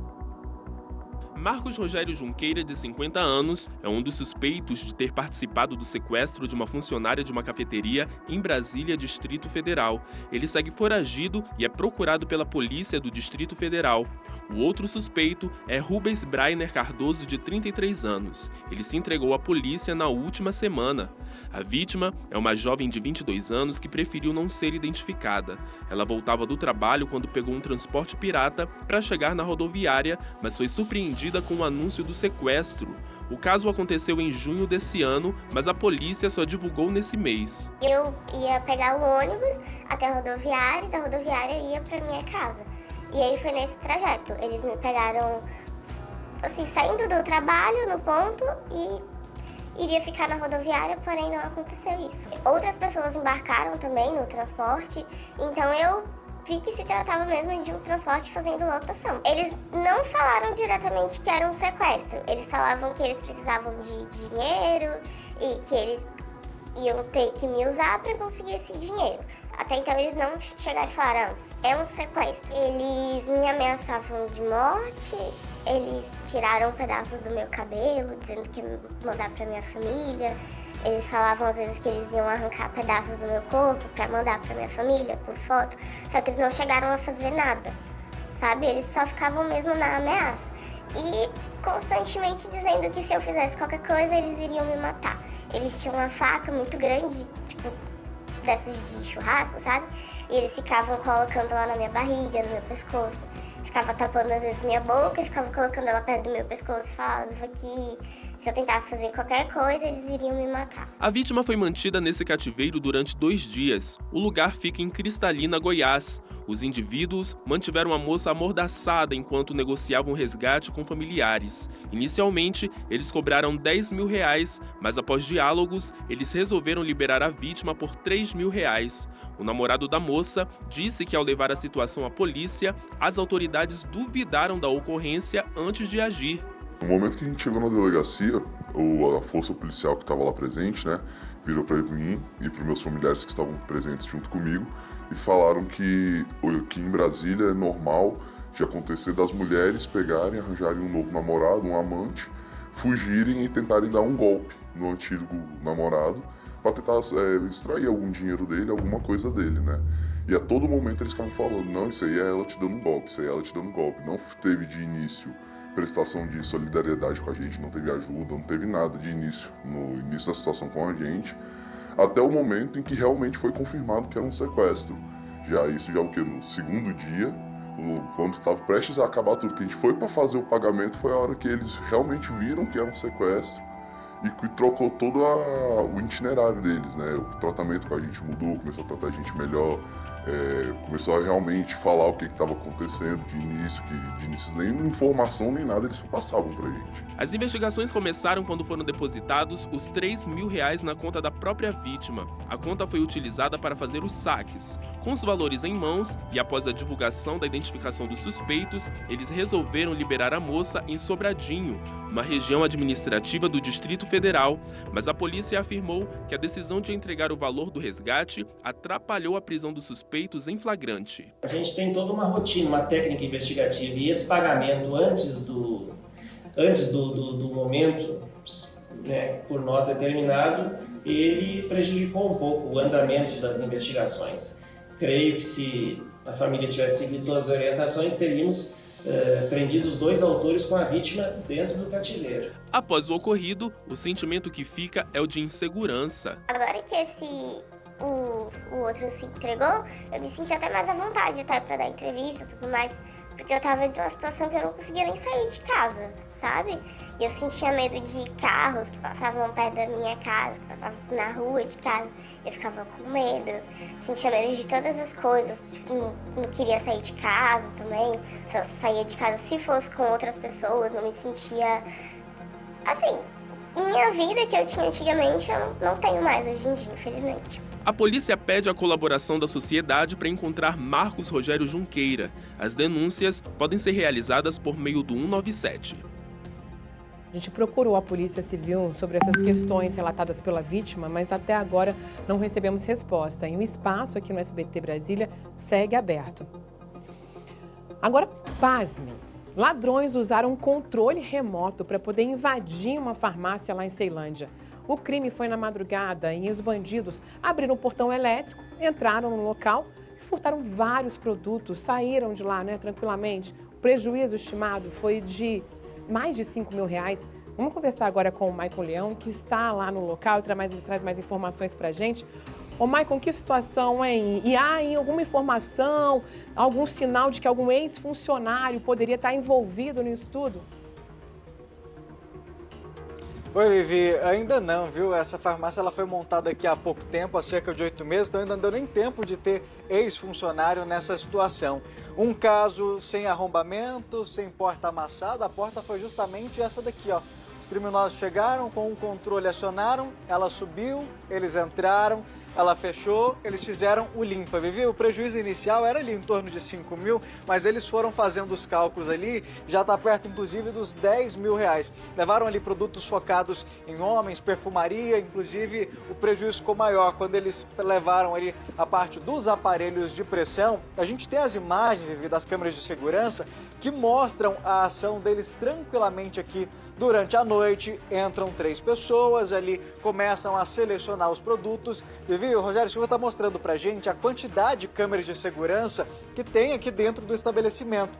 Mas nem isso inibe a ação desses criminosos que tranquilamente, como você adiantou, pela madrugada, eles entram, selecionam o que querem levar daqui de dentro da farmácia e aí depois que eles colocam tudo dentro da sacola, aí eles vão embora como se nada tivesse acontecido. Eu vou até pedir para o Oliveira encher as imagens ali na tela para a gente ter uma noção da tranquilidade de como eles agem justamente ali naquela hora em que eles terminam de colocar as coisas. A gente vê um deles escondendo alguma coisa ali na região da cintura e logo depois ele vai embora, Vivi, como se nada tivesse acontecido ali na situação. Na verdade, eles, né? Porque a gente vê a primeira pessoa mexendo ali na região da cintura, colocando alguma coisa ali nos bolsos e de repente, quando ele coloca essa mão dentro da roupa ali, a porta se abre.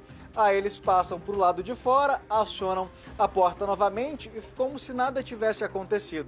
E aí, Vivi, muitas vezes quem passava ali do lado de fora, quem provavelmente possa ter visto essa ação, nem de longe desconfia da ação ali dos criminosos, porque você vai desconfiar de alguém que está abrindo a porta ali tranquilamente, né? Ninguém tentando forçar ali, simplesmente consegue abrir por conta própria, aperta o botãozinho ali, a porta sobe, abaixa sem ter nenhuma situação de arrombamento, nada. As imagens mostram pra gente a tranquilidade desses criminosos em agirem, ou seja, eles não estavam preocupados porque eles sabiam que ali conseguiriam não levantar nenhuma suspeita. Vou pedir para encher a tela novamente, que a gente vai conversar com uma testemunha, que na verdade é um dos responsáveis aqui pela farmácia, que por uma questão de segurança eles preferem não serem identificados, para entender um pouquinho de como foi aquela história. Vocês só perceberam no outro dia, quando começaram a dar falta algumas coisas aqui?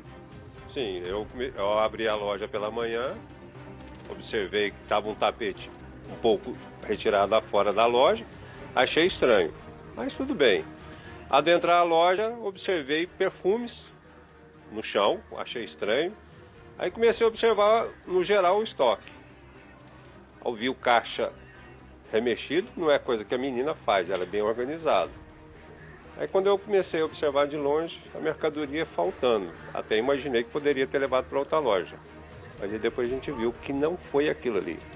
Quando o senhor chegou e olhou do lado de fora, não tinha nenhum sinal ali na porta? Nada. Eu aciono de longe para que ela suba até eu chegar, que eu vou observar do lado de fora se tem alguém estranho, alguma coisa assim. Normal, como eu abro, normal, até hoje. Nada diferente. Nada. Só percebeu quando viu aqui dentro quando mesmo? Eu entrei, é que eu parei, me deparei com 3 perfumes no chão. Eu olhei assim e falei, uai. Aí coloquei aqui em cima do balcão e fui olhar a loja. Aí quando eu fui vendo os vagos nas prateleiras, aí esperei ela chegar e falei assim, olha isso aqui. A ficha cai, né? Aí você fica meio assim atordoado, mas a ficha caiu, mas eu falei, não. Realmente foi. Aí quando vocês puxaram as imagens das câmeras de segurança, é que veio ali a confirmação do que vocês estavam desconfiando. Sim. Aí a gente foi ver que tipo de mercadoria que eles levaram. Aí eu falei, não tem lógica uma coisa dessa. Ninguém entra num lugar para roubar uma coisinha ou outra. O cara leva tudo. O cara foi direcionado aquele lá. Quais foram os alvos que eles focaram mais aqui? Foi os perfumes masculinos, desodorantes masculinos, a linha da Gillette. Até desodorante? Sim. Desodorante da Rexona, a linha todinha masculina eles levaram. A linha infantil da Johnson completa. Ou seja, focaram em coisas de marca? Sim. Aí os aparelhos de pressão e os umidificadores. Inicialmente a gente tinha falado ali num prejuízo de cerca de 5 mil, mas depois vocês foram fazendo a contabilidade e esse valor aumentou? 8, 10 mil, mole. O que a gente achou estranho é que normalmente quando vai se roubar uma farmácia vai em medicamentos. Não houve medicamentos. Não pegaram nada de medicamento? Normalmente eles vão atrás de controlado, quando são viciados, dependentes de droga, alguma coisa assim. Nada. Focaram nisso aqui fora. Qual que é o sentimento que fica dessa questão de vocês estarem sempre trabalhando, essa unidade ser considerada inclusive nova, está aqui há menos de um ano, mas de ver uma situação dessa acontecer e principal, da forma como eles conseguiram entrar, que foge do padrão, né? A gente fica meio sem chão, vamos falar assim, né? Você fica atordoado, você nunca acha que vai acontecer com você, sempre com o vizinho, mas você não. Até então você não tem por onde ver, pode acontecer isso aqui, você nunca leva para esse lado. Simplesmente vem. É aquilo ali mesmo, que na hora que você viu, você fala, já aconteceu, deixa para lá. Então você não vai ter um pensamento depois. Quando a ficha cai, que você começa a pensar, a rever direitinho, ver o que é. Aí a gente vê mais ou menos desse jeito. Mas nada assim que a gente possa pensar que aconteceu alguma coisa. O senhor nunca imaginou também que pudesse acontecer dessa forma, né? Que eles conseguissem entrar aqui na loja acionando um controle remoto? Com certeza. Você tem assim, uma segurança de ter o controle e tudo mais. E hoje, para mala não tem jeito, né? Você tem que dificultar a ação dele. O que você vai fazer? Existem N coisas na eletrônica, na informática que eles fazem isso aí. Burlam segredos, hackers e tudo mais. Então, hoje para vocês ficaram aquela sensação de falsa segurança. Oi, Vivi.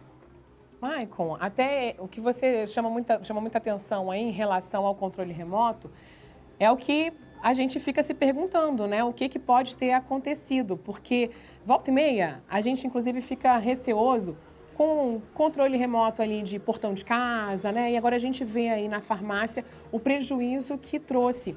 Ele chegou a conversar com a empresa, né, a qual ele fez, que fez esse serviço para ele e que entregou esse controle remoto, se existe algum segredo nesse controle que poderia ter sido usado por outra pessoa, ou o que deve ser feito, então, para poder ele ter um pouco mais de segurança em relação a isso, porque a gente fica se perguntando se qualquer outro controle poderia estar abrindo esse portão. Vivi, você bem relembrou aí, portão de casa, de prédio, segue o mesmo ideal. O senhor chegou a procurar a empresa responsável para entender o que pode ter acontecido ou o que pode ser feito para evitar que aconteça de novo? Não, aí ficou a cargo do proprietário mesmo, né? Ele está verificando, tomou as medidas aí para evitar outros problemas. E ele está tomando as medidas cabíveis, né, para evitar que dê outras coisas. Fazer uma segurança melhor para a gente da loja, o policiamento aqui é bem ostensivo, ressaltar bem isso aí que eles são. Agora, em plena madrugada fica difícil. E ainda mais alguém abrindo com controle não vai levantar suspeita. Justamente, se estivesse forçando, tudo bem, mas ali nada foi forçado. Então fica-se uma coisa realmente a entender, saber como. A investigação, né, que está fazendo a linha de investigação deles lá é que vai designar isso aí, né? Obrigado pela sua participação, Vivi. A gente vai até caminhar ali para a porta de novo para eu explicar uma coisinha. Não nesse caso específico, mas nesses controles, como você disse, de casa, por exemplo. Lá em casa eu já dei umas pesquisadas na internet quando eu precisava codificar um outro controle. Infelizmente assim, por esse lado que pode ser usado para o mal, fazer a configuração de um motor como esse no controle é uma coisa muito simples. Às vezes você só precisa ter acesso até o motor e lá você aperta um botãozinho e aperta no controle e automaticamente já consegue codificar ali o controle. Então é importante mesmo que tenha essa parte ali do proprietário de ver, tentar oferecer um pouco mais de segurança para esses comerciantes, realmente, para que não fique com essa sensação do que vai acontecer, igual, por exemplo, fecha a loja hoje à noite, amanhã já não se sabe se quando chegar eles vão ter entrado de novo, levado mais coisas. Imagina uma entrada aqui durante a madrugada, um prejuízo de quase 10 mil reais ali em perfumes, produtos voltados para o público masculino, levaram também ali medidores de pressão, umidificadores, já que a gente estava enfrentando esse calorão absurdo. Então, um prejuízo muito grande, e o que chama a atenção realmente é a forma como esses criminosos chegaram aqui do lado de fora, acionam o controle, passam aqui para dentro, fecham a porta, fazem o limpa, selecionam ali os produtos que eles querem, porque como o proprietário adiantou pra gente, vi produtos selecionados, de marca, eles não entraram aqui pegando coisas aleatórias e foram embora, eles foram destinados aonde eles queriam, focados ali nos produtos que provavelmente eles encontrariam uma saída fácil. E é importante ressaltar que esse tipo de crime só acontece porque tem quem compra. E quando a polícia mira ali nesses assaltantes, nas pessoas que cometem esses furtos, antigamente ficava só ali quem estava na ação direta do crime. Hoje em dia, a gente tem mostrado aqui no Distrito Federal que a polícia não para mais em quem está ali na linha de frente. Então eles trabalham justamente para combater, inclusive, quem está comprando, que é outro crime, que é o de receptação. Então não importa se é um celular, se é um desodorante, um perfume, no fim, se a polícia descobrir que você comprou esse produto ali, muitas vezes, mesmo que você não tenha a intenção, mas é um produto furtado ali, um produto roubado, você acaba respondendo por receptação. Então, na dúvida, compra no lugar certinho. Aquela história, quando a promoção é demais, o santo tem que desconfiar, Vivi. Sempre, né, Maicon? É um absurdo, imagina, né? Poderem entrar ali, fechar essa porta e agir com tranquilidade ali. Mas fica esse alerta também, inclusive em relação aos motores, quando você for acionar, né, esse controle para subir e descer o portão, enfim, para as pessoas terem esse cuidado ali, essa atenção, para não ter nenhum risco como ele acabou correndo aí. Ô, Maicon, obrigado. Até já, viu? Olha só, a gente ainda tem muito assunto para hoje, inclusive a gente vai trazer daqui a pouquinho uma história que foi uma confusão que aconteceu no metrô, lá na estação de Águas Claras, com brigalhada, com vassourada. Kátia Gomes, é mais ou menos isso, né? Conta pra gente aqui em detalhes pra gente daqui a pouco, depois do intervalo, voltar. Pois é, Viviane, essa briga teve vassourada, rodada também. 2 homens agrediram outros 2 homens dentro da estação do metrô de Águas Claras. Um deles até fugiu pulando a catraca, o outro foi atrás. E tem imagem, viu, registrando toda essa confusão. Daqui a pouquinho eu volto com todos os detalhes dessa briga. Que isso, eu tava vendo as imagens aqui, Kátia. Então tá, vamos chamar um intervalo aqui rapidinho, eu já te aciono aí pra gente entender melhor que briga foi essa que aconteceu no fim de semana, no meio do metrô, à tarde. E olha, antes de eu chamar o intervalo, eu quero só colocar aqui também o nosso WhatsApp, pode, diretor? 996232421, que é para você poder mandar sua mensagem pra gente, comentar aqui as reportagens e tirar aquela foto para depois você se ver aqui no jornal. Vamos pro intervalo rapidinho, eu já volto.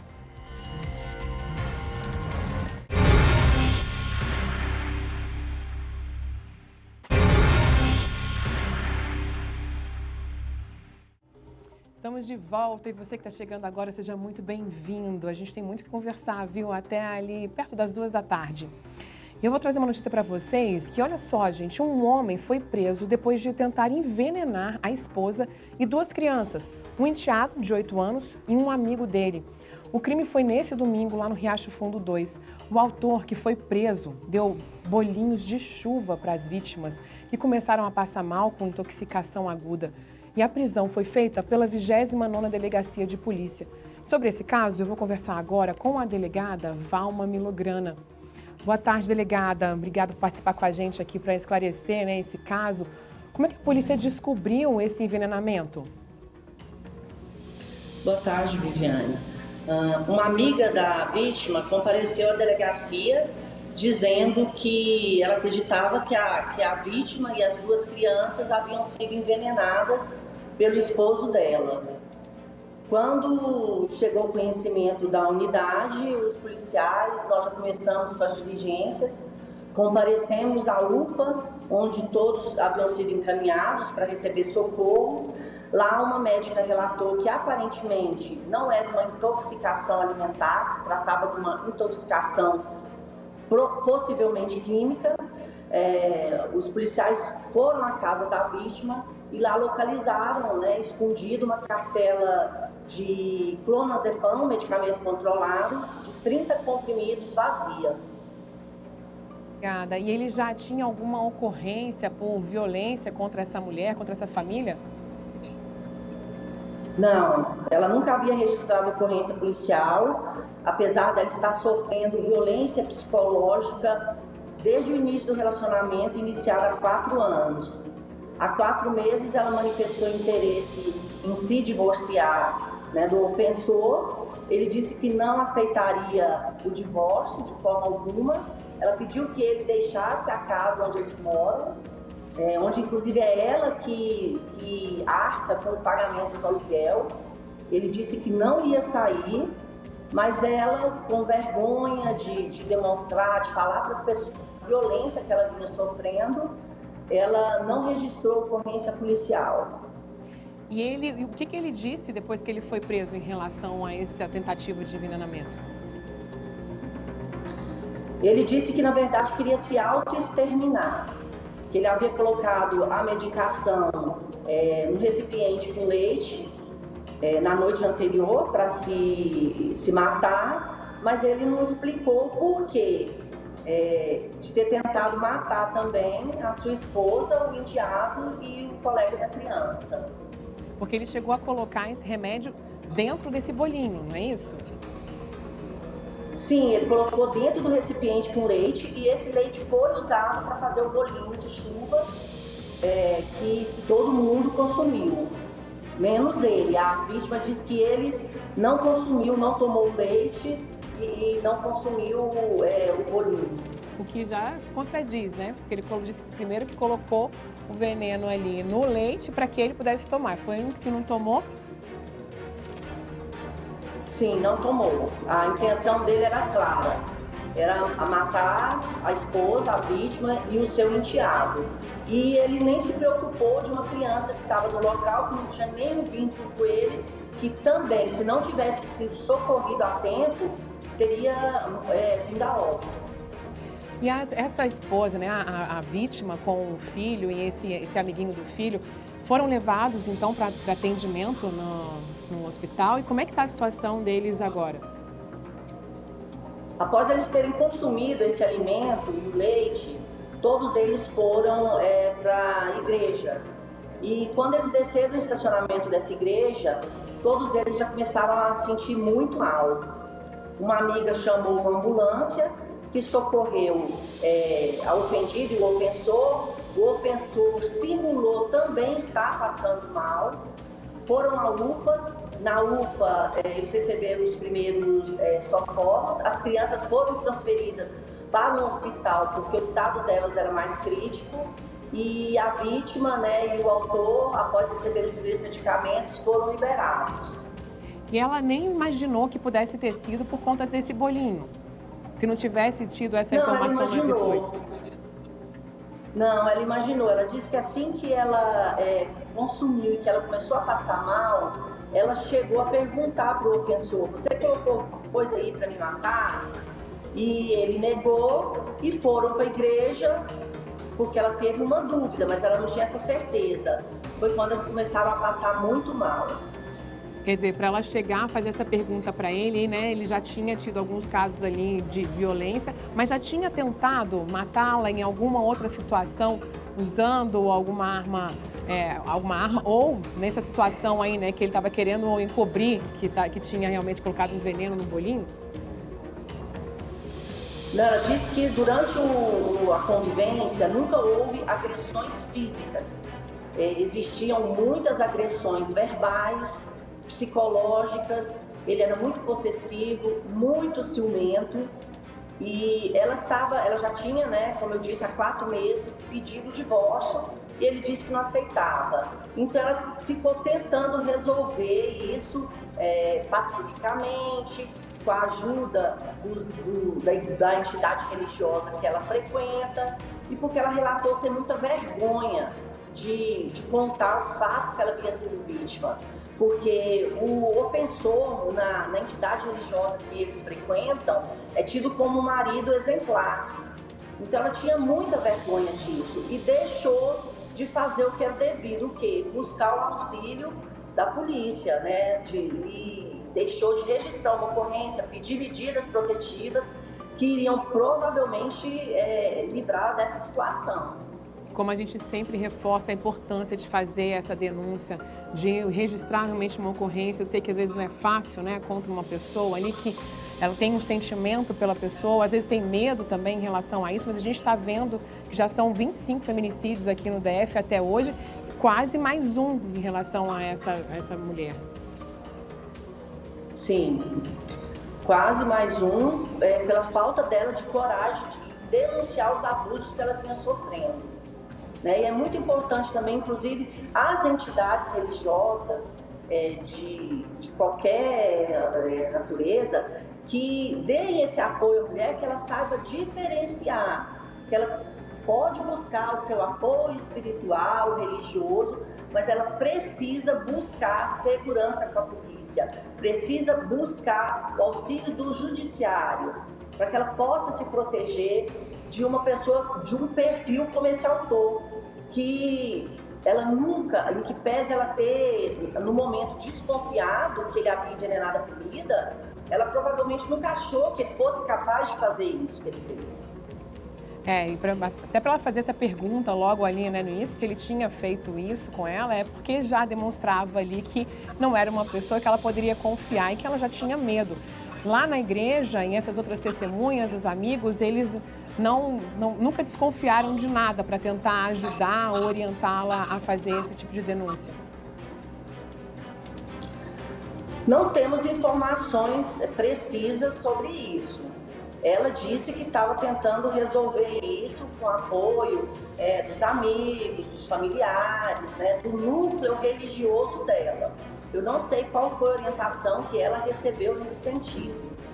Delegada, e esse homem agora, né, ele está preso, permanece preso, inclusive vocês conseguiram depois ter acesso a esse bolinho para saber depois de alguma investigação, confirmar realmente se tinha algum tipo de medicação ali para que isso depois possa ser usado em relação a ao julgamento dele? Os laudos ainda não foram concluídos, mas ontem mesmo, após a apreensão dos materiais, né, dos alimentos, o perito se dirigiu ao local onde o autor havia adquirido no mesmo dia, né, 1 litro de leite, uma caixa de leite, pegou esse recipiente do mesmo lote para justamente comprovar que a intoxicação não foi pelo leite, mas uma intoxicação dolosa. E ele permanece preso, né, delegada? Sim, ele permanece preso. Provavelmente ele vai passar hoje para audiência de custódia do perito vespertino. Bom, que isso sirva, né, como prova, se precisar em algum momento.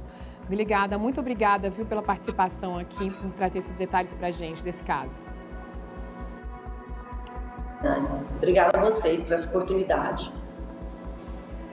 Agora, olha só, um vídeo mostra uma confusão bem na entrada da estação do metrô de Águas Claras. Gente, uma briga acontecendo ali, olha, no meio da entrada, na saída dos passageiros, com cabos de vassoura, rodo, um saindo para cima do outro. Que loucura isso daí. Foi durante a tarde, no sábado, o pessoal pulando catraca. E olha só quanta violência aí com esse cabo de vassoura na mão.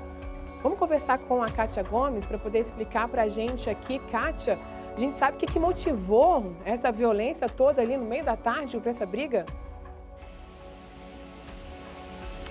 Oi, Viviane. Olha, ninguém sabe exatamente o motivo dessa confusão, mas no vídeo a gente percebe que um homem agride um outro com um cabo de vassoura. Logo em sequência aparece um outro homem segurando um rodo e agride uma outra pessoa. Essa primeira vítima, ela corre atrás do agressor, que pula a catraca e vai atrás. Bom, um segurança do metrô prestou depoimento e disse que ficou sabendo que algumas pessoas estavam causando tumulto na estação. Inclusive, essas pessoas haviam arremessado um extintor de incêndio ali no trilho. Todos esses envolvidos foram localizados na estação de Taguatinga. Um estava ferido, foi levado para o hospital da região, mas não quis ser atendido. Logo depois disso, eles foram encaminhados para a delegacia 21ª DP, onde prestaram depoimento e assinaram um termo circunstanciado. Agora, a polícia vai investigar esse caso e tentar descobrir e entender o que causou essa confusão ali generalizada dentro da estação de Águas Claras, Viviane. Nossa, Kátia, precisa de fato identificar, porque essas imagens aí, a gente fica chocado. Tem uma cena que uma pessoa sai do nada ali, olha só, com esse cabo na mão, com um rodo na mão, e está atacando o menino que está ali parado, que nem reage, e continua batendo nesse menino. Olha, não deu para entender de fato assim, né, o que estaria acontecendo, mas não parece que foi assim, do nada, né, que eles resolveram arrumar essa confusão, fora que o pessoal está passando por ali e poderia ter também sido agredido de uma forma que nem era o objetivo desse pessoal que está no meio da briga, né? Nós vamos acompanhar, então, esse caso aí para saber se identificam essas pessoas. Inclusive, a gente está com imagens aqui na tela e a gente pode falar para quem reconhecer, enfim, né? Pode acionar a polícia também para ajudar nesse caso. Agora, Kátia, tem um outro destaque que você traz para a gente sobre um dos crimes mais recorrentes aqui no DF, no entorno. O pessoal tem sofrido muito com isso, né? Que são os ladrões que furtam cabos de energia furtaram, né? Cabos de energia de uma usina fotovoltaica lá na BR-040, perto ali do Clube Águas Correntes, que fica próximo a Valparaíso. Bom, nesse caso, o prejuízo está avaliado ali em quase R$100 mil. Ô, Kátia, e essas vítimas desse furto aí foram atacadas mais de uma vez. Eles já tinham sido furtados, e instalaram câmeras de segurança para poder inibir a ação desses criminosos. Mas nem assim eles ficaram com receio de voltar e cometer ali esse crime, né? Exatamente. Como o crime que aconteceu, a confusão, a briga que aconteceu na estação de Águas Claras, que foi sábado, esse crime também foi no sábado. E segundo informações do próprio proprietário dessa usina fotovoltaica, esses bandidos invadiram o local e furtaram cerca de R$100 mil em cabos de energia. Ele colocou câmeras de segurança que registraram toda a ação desses bandidos. Pelo menos 3 homens invadem o local, pegam esses cabos de energia, eles aparecem inclusive enrolando os cabos. Por que ele colocou essas câmeras? Porque no começo do ano já tinham invadido a mesma usina e levado ali diversos cabos, inclusive um transformador. Na época, o prejuízo foi de cerca de 140 mil reais, ou seja, 100 mil reais agora e 140 mil reais no começo do ano. Então, o dono dessa usina já somou aí um prejuízo de 240 mil reais com esses furtos de cabos de energia. Até o momento, ninguém foi preso. Esses criminosos que aparecem nas imagens estão foragidos. Então, quem tiver alguma informação pode fazer uma denúncia de forma anônima pelo telefone 197. A polícia já está investigando, já foi feita uma ocorrência policial e, claro, o dono dessa usina fotovoltaica pede ajuda para que os bandidos sejam localizados e ele consiga tentar recuperar pelo menos parte desse prejuízo, né? 100 mil reais agora e 140 mil reais no começo do ano. Como você disse, Viviane, nem as câmeras de segurança inibiram a ação desses criminosos. Pois é, e é um prejuízo geral, né? Obrigada pelas informações, Kátia. Agora, olha só, tá estranhando aí esse clima? Quanta chuva durante o fim de semana, né? E olha, eu vou falar para vocês que eu nem tô reclamando, não, porque aliviou muito essa secura que a gente estava vivendo. A gente sabe como é que é esse mês de agosto. Uma sensação de calor ali que, na verdade, está variando, porque tem hora que continua abafado, mesmo com a chuva, e aí depois vem aquele ventinho fresco, depois abafa de novo. Olha só para você ver aí quanta chuva nesse fim de semana. Eu pensei que ia ficar apenas naqueles pinguinhos para um lado e para o outro ali, que a gente já se anima aqui em Brasília. Mas olha, veio com força essa chuva, inclusive hoje está chovendo agora, né? Em vários pontos que a gente já mostrou para vocês, lá na IPTG também.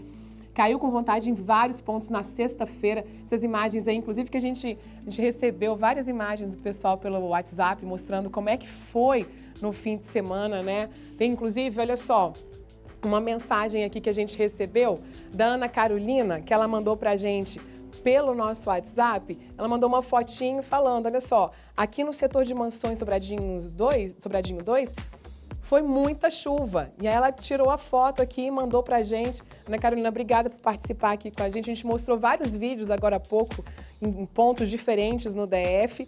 E a gente fica aqui, né, se perguntando, gente, como é que vai ser essa chuva toda? Antes da gente entender como é que vai ficar aqui para esses próximos dias, olha só essas imagens lá do sol nascente. A chuva lá foi forte, viu? A gente roda aqui para vocês essas imagens aqui, que o pessoal na verdade, a gente recebeu essas imagens aqui, são imagens do Ceilândia Muita Treta. Você vê a água chegando ali com força, entra na casa, e aí tem até a marca dessa água ali na parede, que ficou alta. E os moradores tentando tirar a água ali de dentro da casa, mas ficou até difícil. Então, quer dizer, a gente fala aqui de agosto seco, a gente imagina que de vez em quando vem aquele pinguinho outro, o pessoal aqui, olha, lá no sol nascente, está sofrendo com essa chuvarada. Vamos entender, então, o que está acontecendo de fato, né? Se esse é um período de chuva que começou de vez, ou se a gente vai depois ter aquela estiagem de novo. Convidamos o meteorologista do IMET, Mamedes Luiz Melo, que sempre ajuda a gente a entender um pouco melhor essa situação, né, Mamedes? Para poder participar com a gente aqui. Uma boa tarde para você. Mamedes, eu estou falando aqui, eu não me lembro de ter visto um agosto tão chuvoso assim, viu? Estava conversando na redação, inclusive a mãe da nossa editora-chefe, né, fez aniversário esse fim de semana e ela disse assim, olha, eu não me lembro da última vez que eu fiz um aniversário com chuva, aquele pinguinho ou outro até vai, né? Conta pra gente, né, o que está acontecendo, se essa chuva veio para ficar de vez, a gente ainda vai passar um tempinho aí com seca. Pois não, boa tarde, Viviane, boa tarde a todos os telespectadores. Na verdade, agosto chove, Viviane, mas é uma chuva bem esporádica, tanto que a média fica em torno de 16 milímetros. Olhando para trás, nós tivemos aí um fenômeno de grande escala, que é o oposto que está acontecendo agora, que é o El Niño, nós tivemos aí o Laninha. Mas, de qualquer forma, alguns anos, principalmente 2019, 2021, 2022, também tivemos uma chuvinha muito rápida registrada na nossa estação. Então 0,2 em Braslândia. Mas este ano, sim, nós estamos aí com o fenômeno El Niño atuando e esses intempéries do clima começam a acontecer, tanto que a chuva tende a antecipar este ano. Por isso que nós estamos tendo aí já com 18 milímetros em Braslândia, registrado de ontem até hoje de manhã. E, quer dizer, desde quinta-feira, né? Desde quinta-feira que vem chovendo. Talvez as pessoas estejam se pedindo, mas o que aconteceu, né, Viviane, para trazer essa chuva em pleno agosto? Claro que é uma chuva mais esporádica, que é mais raro acontecer, mas que ela acontece, pois existe uma média. Então começou com uma instabilidade vindo ali do Tocantins, chegando no norte do Goiás, e parte da circulação dos ventos de uma alta pressão que tem um sentido anti-horário, Viviane, começou a trazer essa instabilidade um pouco mais ao sul, atingindo nós ali por quinta-feira. E chegando aí por sexta-feira, a aproximação de uma frente fria na região sudeste ajudou com que essas instabilidades aumentassem. É claro, choveu também na sexta-feira, porém na nossa estação não choveu, então não tem como dizer assim, oficialmente choveu, mas a gente viu que choveu, né, em determinados pontos da BR, já melhor na sexta-feira do que na quinta-feira, e aí no sábado sim já foi registrada essas chuvas para a nossa estação. Na verdade pega das 9 da manhã do dia até as 9 da manhã do dia seguinte. Então, na verdade, o que aconteceu foi isso, Viviane, está trazendo essa chuva, a tendência dessa semana é de continuar chovendo, pelo menos até quinta, estourando sexta-feira, e depois volta de novo, aí aquele período sem chuva aqui para nós do Distrito Federal. Vivendo aqui com relação a essa chuva, e por trazer aí, então, esses próximos dias. Pessoal, então aproveita até quinta-feira com essa chuvinha, porque depois ainda vem mais uns diazinhos de seca, né? Obrigada, viu, Mamedes? Exato, pelo menos Exato, Viviane. Pelo menos para o fim de semana a tendência já é de ter o sol com poucas nuvens, a temperatura no domingo pode cair um pouquinho mais na madrugada, e como está chovendo bem hoje, também deve chover bem amanhã, poderemos ter algum evento de nevoeiro ou névoa úmida, devido a essa alta umidade que já está sobre o Distrito Federal. E não podemos também deixar de fora rajadas de vento que poderão acontecer lá no final de semana. Mas tudo tem seu tempo e acredito que isso que essa chuva que está acontecendo agora mesmo, vendo agora em Umbilha, se estraga, mas acho que ela está sendo bem-vinda, né, Viviane? A gente estava com umidade abaixo dos 30% por um bom período, acho que agora deu uma melhorada. Pois é, essa umidade é o que preocupa bastante nessa época, né? Vocês vivem soltando aí também alguns alertas. Mas, Mamedes, então agora a gente dá aquela aliviada, depois a gente vai contando mais pra frente como é que fica, então, essa previsão do tempo pra cá. Uma ótima tarde pra você, obrigada, viu?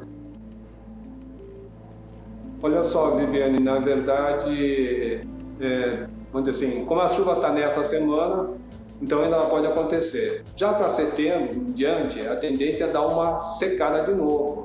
Como a média não é muito alta, também em setembro, e a gente está passando por um período de El Niño, e aí, assim, a influência dele, o impacto dele vai ser melhor visto agora da primavera em diante. Então acreditamos que essa chuva deve dar uma melhorada pela previsão climática somente lá para novembro. Não quer dizer que não vai chover até lá, deve chover, mas é uma chuva que vai ser assim, muito espaçada entre uma e outra, que não deve atingir a média do mês. Ai, pois é, não, tem que vir chuva. Até novembro vai ser muito, né? Ô, Mamedes, obrigada, viu? Nosso tempo aqui, assim, também já ficando mais curtinho. Depois a gente conversa mais. Uma ótima tarde para você. Tá certo. Nós é que agradecemos. Um ótimo dia e ótima semana a todos. E olha, a gente está falando, né? A preocupação quando esse período de chuva começa é com os bueiros entupidos também. Olha só a mensagem que a gente recebeu pelo nosso WhatsApp do morador lá no PSul. A gente vai colocar aqui, ó, ele mandou pelo 999-9623-2421, que você sabe que você já pode mandar pra gente. Não mandou aqui, não? Então, peraí. Ó, vou só ler para vocês aqui mais ou menos. Ele tinha falado o seguinte, que ele mora lá na Vila Madureira, abaixo do PSul, e ele está sofrendo lá com o entupimento das bocas de lobos. Por quê? Porque o asfalto não chegou até o fim da rua, e aí fica aquela sujeira toda sendo levada. E a gente vai mostrar para vocês agora aqui o vídeo que ele mandou pra gente, contando da situação por lá. Olha que perigo. Tá vendo, ó? Abri esse tampão aqui, tá vendo, ó? Aí a água vai escoando. Tá vendo, ó? Aqui no canto aqui, ali tem um bueiro, só que tá entupido, tá vendo? Isso aqui quando acontece à noite, como é que vem aqui fazer isso à noite, ó? Eu venho aqui, bato ali com o martelo e com o chifre do martelo eu arranco aquele tampão ali, ó. Olha aí como é que é, ó, a descida da água. Tá? Aí, ó. Entendeu? Aí, ó. Pronto, já deixou de subir pra casa aqui, ó. Tava entrando ali dentro, ó. Tá vendo? Já deixou, ó. Aí como é que é, ó. Entendeu? Aí, ó. Eu abro ele aqui, ó.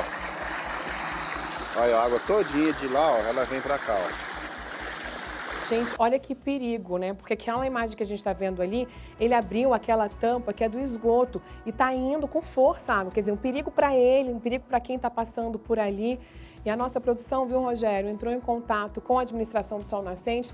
Eles explicaram que as obras do sistema de drenagem de águas pluviais da cidade ainda estão em andamento e que quando as galerias subterrâneas estiverem concluídas, os problemas aí, né, vão melhorar, esse problema aí, então, deve diminuir, deverão acontecer menos essa questão da água estar caindo aí dessa forma tão rápido, né? Você falou que lá no final da rua não estava asfaltado ainda, e a previsão é que esse serviço acabe até o fim de 2025. São várias etapas que estão sendo feitas por lá, a gente tem mostrado para vocês aqui, inclusive, algumas que estão sendo concluídas, mas aí, enfim, tendo ali um pouco de paciência enquanto termina uma parte para depois pavimentar a outra.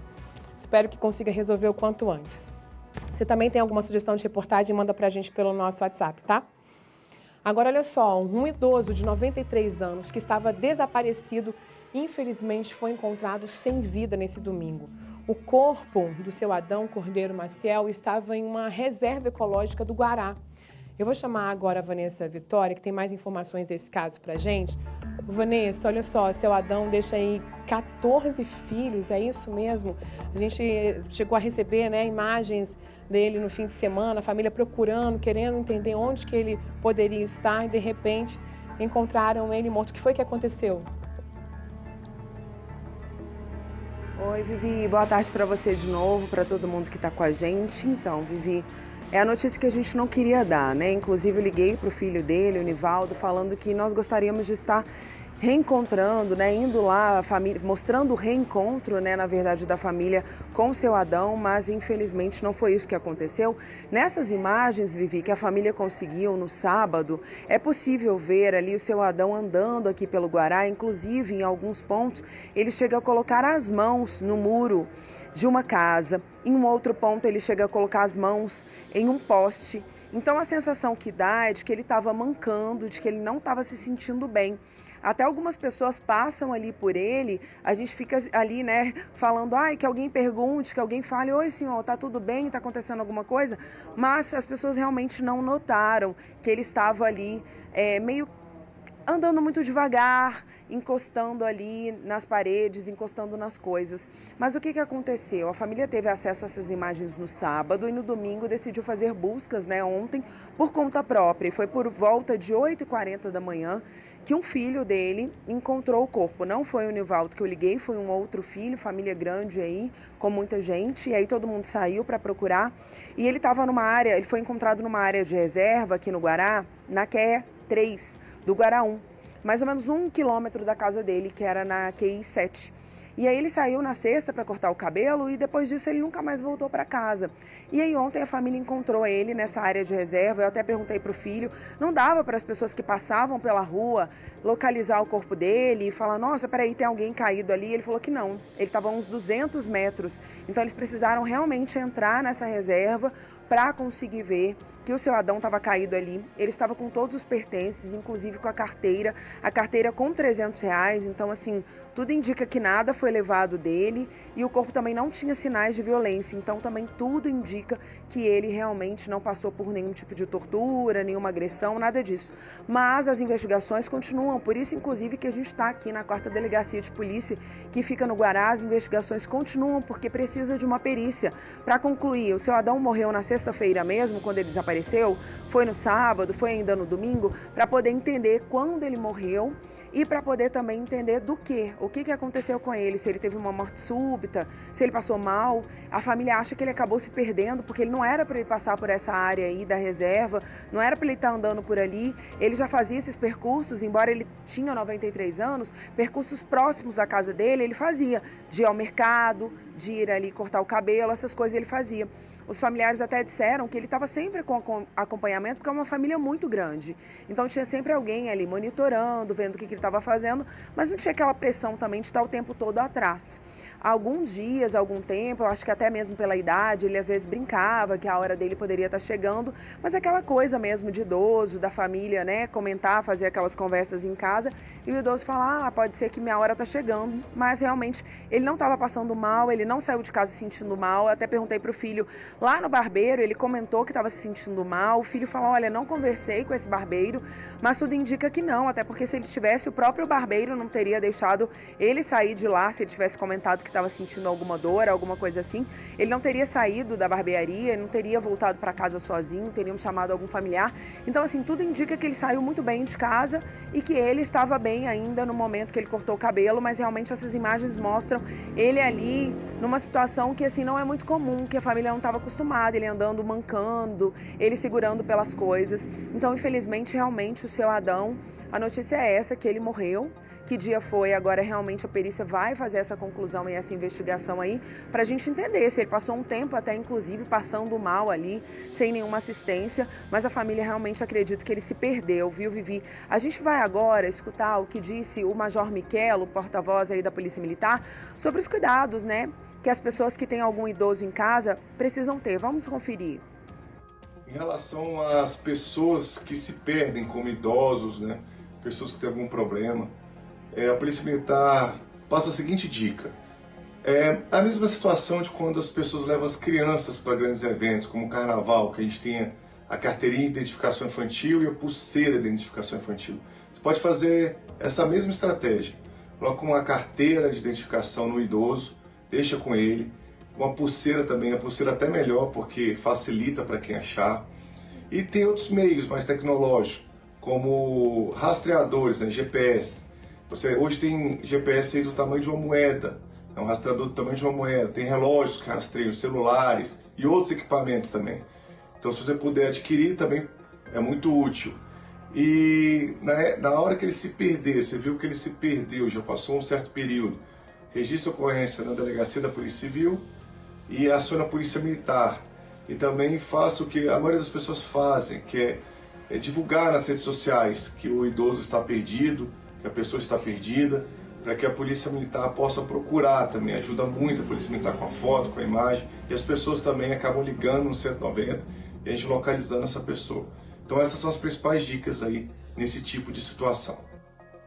Pois é, Vanessa, essas dicas que o Major Michelo trouxe são super importantes, até porque nem sempre dá para ficar acompanhando, né, em todas as atividades, um idoso, por exemplo. Seu Adão, a gente vê ali nas imagens que ele estava mancando um pouquinho, mas ele estava com 93 anos e eu achei ele, assim, cheio de vida, né? Ele estava ali andando com uma disposição ainda.